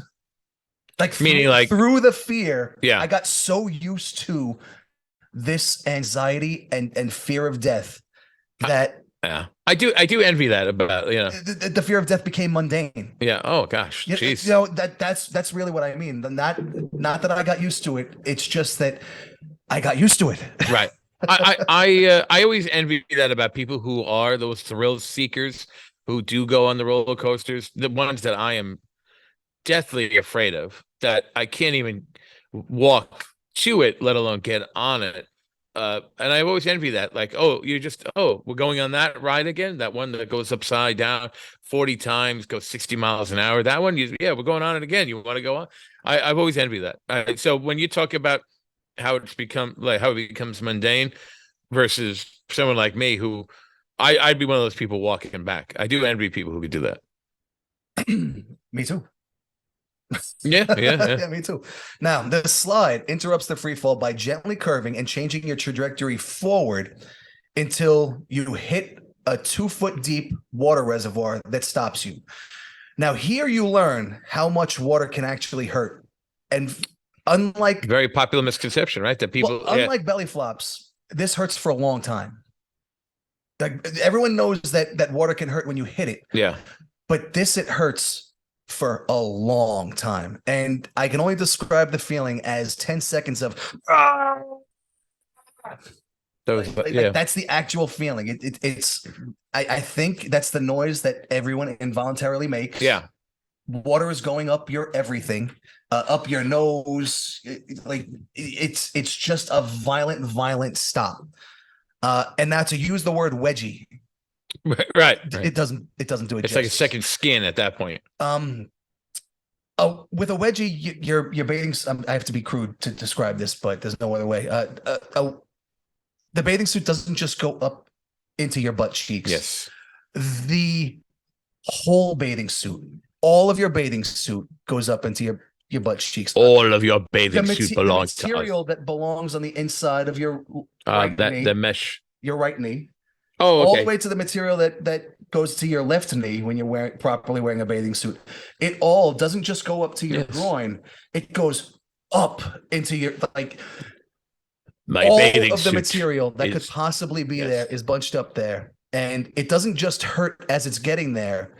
It hurts just being there. It hurts. It is one with your colon. In order to get it out, unlike a wedgie, you don't just use your thumb and forefinger to pull it out. Yeah. You have to grab it with all of your finger. You have to grab it with your fist and use your shoulders and do the opposite of a shrug and push down with your upper body. You're almost doing a push-up. Like you're almost doing dips with how hard you have to pull this out of your body crevice. Seems like a lot of work. I would have just left it. A lot of people said that they actually had water go up into their bodies. Water slide enema. I can see how it happens. It never happened to me because my bathing suit always bundled up so tightly that I think it just nothing was getting through there. But if someone was wearing a different type of bathing suit, I can definitely see it being very plausible. Or if you have a cavernous anus. Now, also Also, some dudes would hang out at this stopping reservoir, the water breaks. Yeah, whatever. I could already tell you. And, Yep. and we already know why. Yep. Every single women's bathing suit is knocked out of whack. Yes. Um, Gravity. it's not gravity. It's I meant it's no, I your did mean bathing suit's gravity. going upward. Yeah. Um, Defying gravity. everyone gets beat up on this slide. It's scary. It's dangerous. It's painful. It was my favorite ride. Nope. See, this is where we have to part ways. I just don't like none of that sounds fun. Every other water slide for the rest of my life became lame.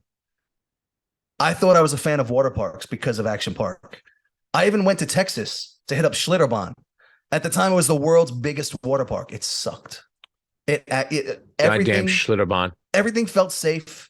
Everything was predictable. Mm. Action Park was so good that it ruined water parks for me. Now, correct me if I'm wrong. Schlitterbahn is the road in Germany you could drive really fast on. Close. Close. Autobahn. Oh God. And I really do mean this. I haven't enjoyed a single water slide since Action Park. The original Action Park, even when they reopened it as Mountain Creek. So I tell you what we'll do. I'm going to take you to a water park. You ride the slide. When you get up, I will punch you dead in the face. And this way, For true? yeah. This way you can experience the thrill of the ride and just the nonsensical agony that goes along Can you with give it. me a front and back wedgie at the same time? If I have to. Like and hit me with a fire hose? it just seemed most normal non-sadists, the water ride and a good amount of pain should probably not. I would imagine it hurt. not go together though. Like this thing hurt for such a long time. I would imagine that I would imagine that you now going on a water ride after this would be like getting out of a toxic relationship and now experiencing what a true relationship should be. You're going on a water ride where you're not getting hurt. No. Yes. My friend, please let me help you. This is not a good relationship to have with water slides. Okay. You should not get hurt. No, it's like being a mountain bike, being a guy that goes down mountains on a bike, and then and then putting training wheels on and hanging out at a playground. Yeah, going in a circle. I don't want you to become one of those guys that ride your bike down a mountain, though. But that's really the difference. Yeah.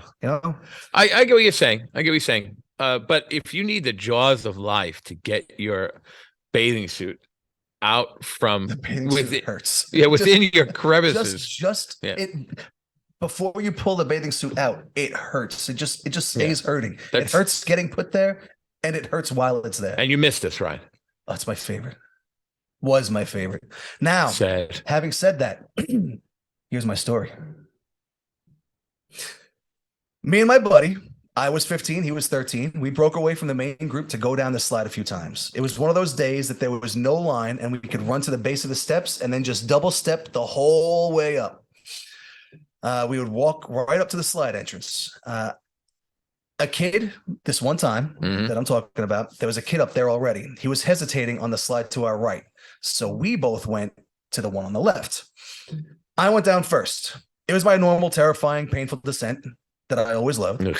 And as I was grabbing my handful of bathing suit and pulling it out of my crotch, I looked up to watch my buddy, and I see him clear the black mesh with the proper form. Arms and legs were crossed. But while still in the free fall zone, I actually see his stiff body turning counterclockwise. Purposely? No. Oh. I then see his back is now touching the top of the walls of the slide. As the slide arcs to begin the angle forward, he's now completely 90 degrees off center. I'm thinking, I'm actually watching his death. He did nothing wrong. He was and still is in perfect form. Yeah. I'm watching him die. Time stopped for me. I was thinking about what his body was going to look like after having landed on the dirt. At this point, I'm thinking, there's no work yet going on. His body's going to be mangled, having hit 6 a 60-foot drop, pretty Yeah. much. What am I going to tell his mother? Will I watch him leave in an ambulance or in a body bag? I was in this stopped moment. I was emotional. At this point, his counterclockwise momentum never did slow down. It was only my reality that slowed everything down. So as fast as he turned those first 90 degrees, he continued the second. Now, having spun 180 degrees, he was back inside the walls of the slide that already made the curve to catch him, to cradle him for his stop. And he was on his back with his arms and legs crossed, but now going head first. He stopped at the same point in the braking pool that he usually stopped at. And walking over to him, I noticed I could feel my heartbeat in my throat.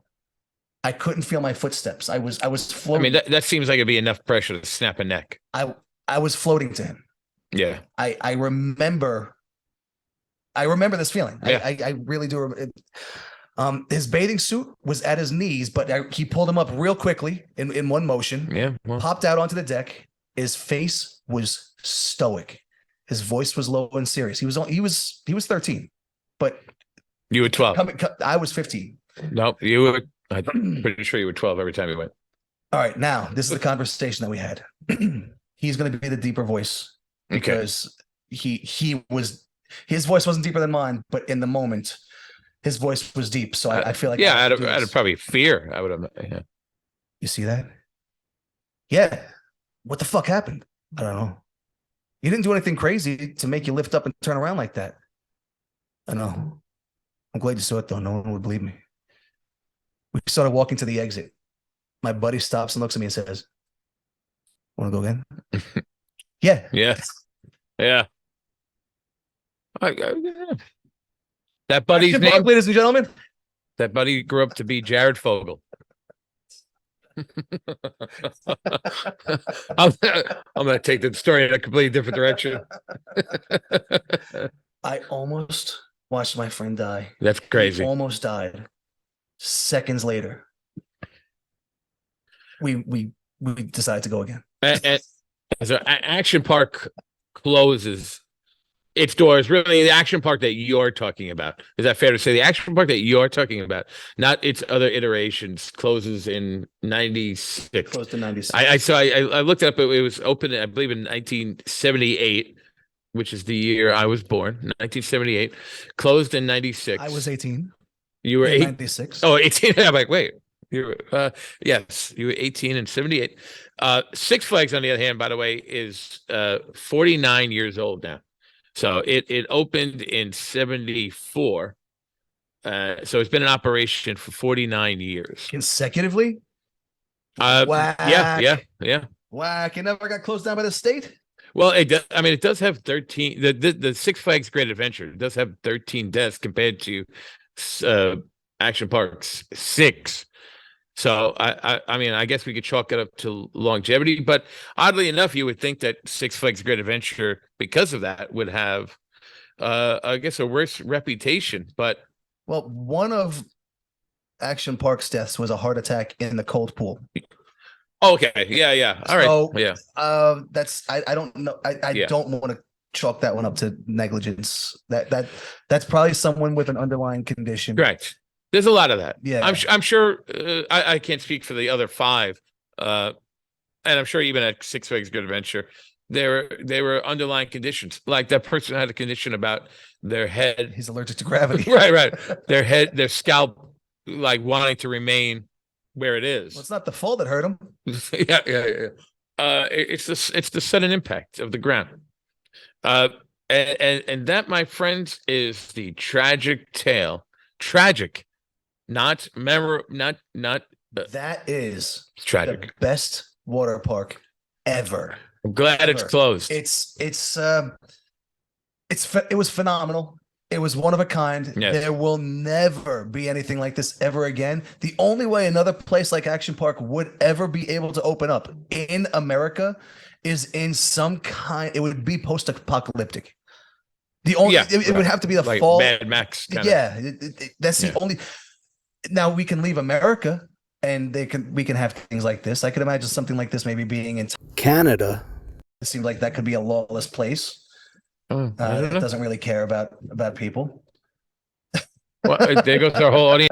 In Canada. Right, oddly, I'm basing it on absolutely nothing. yeah, right. I'm just throwing Thailand. Oddly out there. enough, Dollywood, 600 deaths annually. Stop it. Stop. I mean, that's incredible. Dolly just rampages through the park, slashing and attacking people. That's what I am a fan of Dolly Parton. You know, there's a reason why she never came out with a hits album, why is that? because it would be called Dolly's Greatest Hits. Oh my gosh, yes. That lends itself to so many Dolly jokes. And on that note, ladies and gentlemen, from Tom and Q at Nerds Night Out, thank you for joining us tonight. Hey, Tom. Yes, I am Tom, and that is Q. You're Q. Good night, everybody. Good night, everybody. Deuces. Triple deuces.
Canada,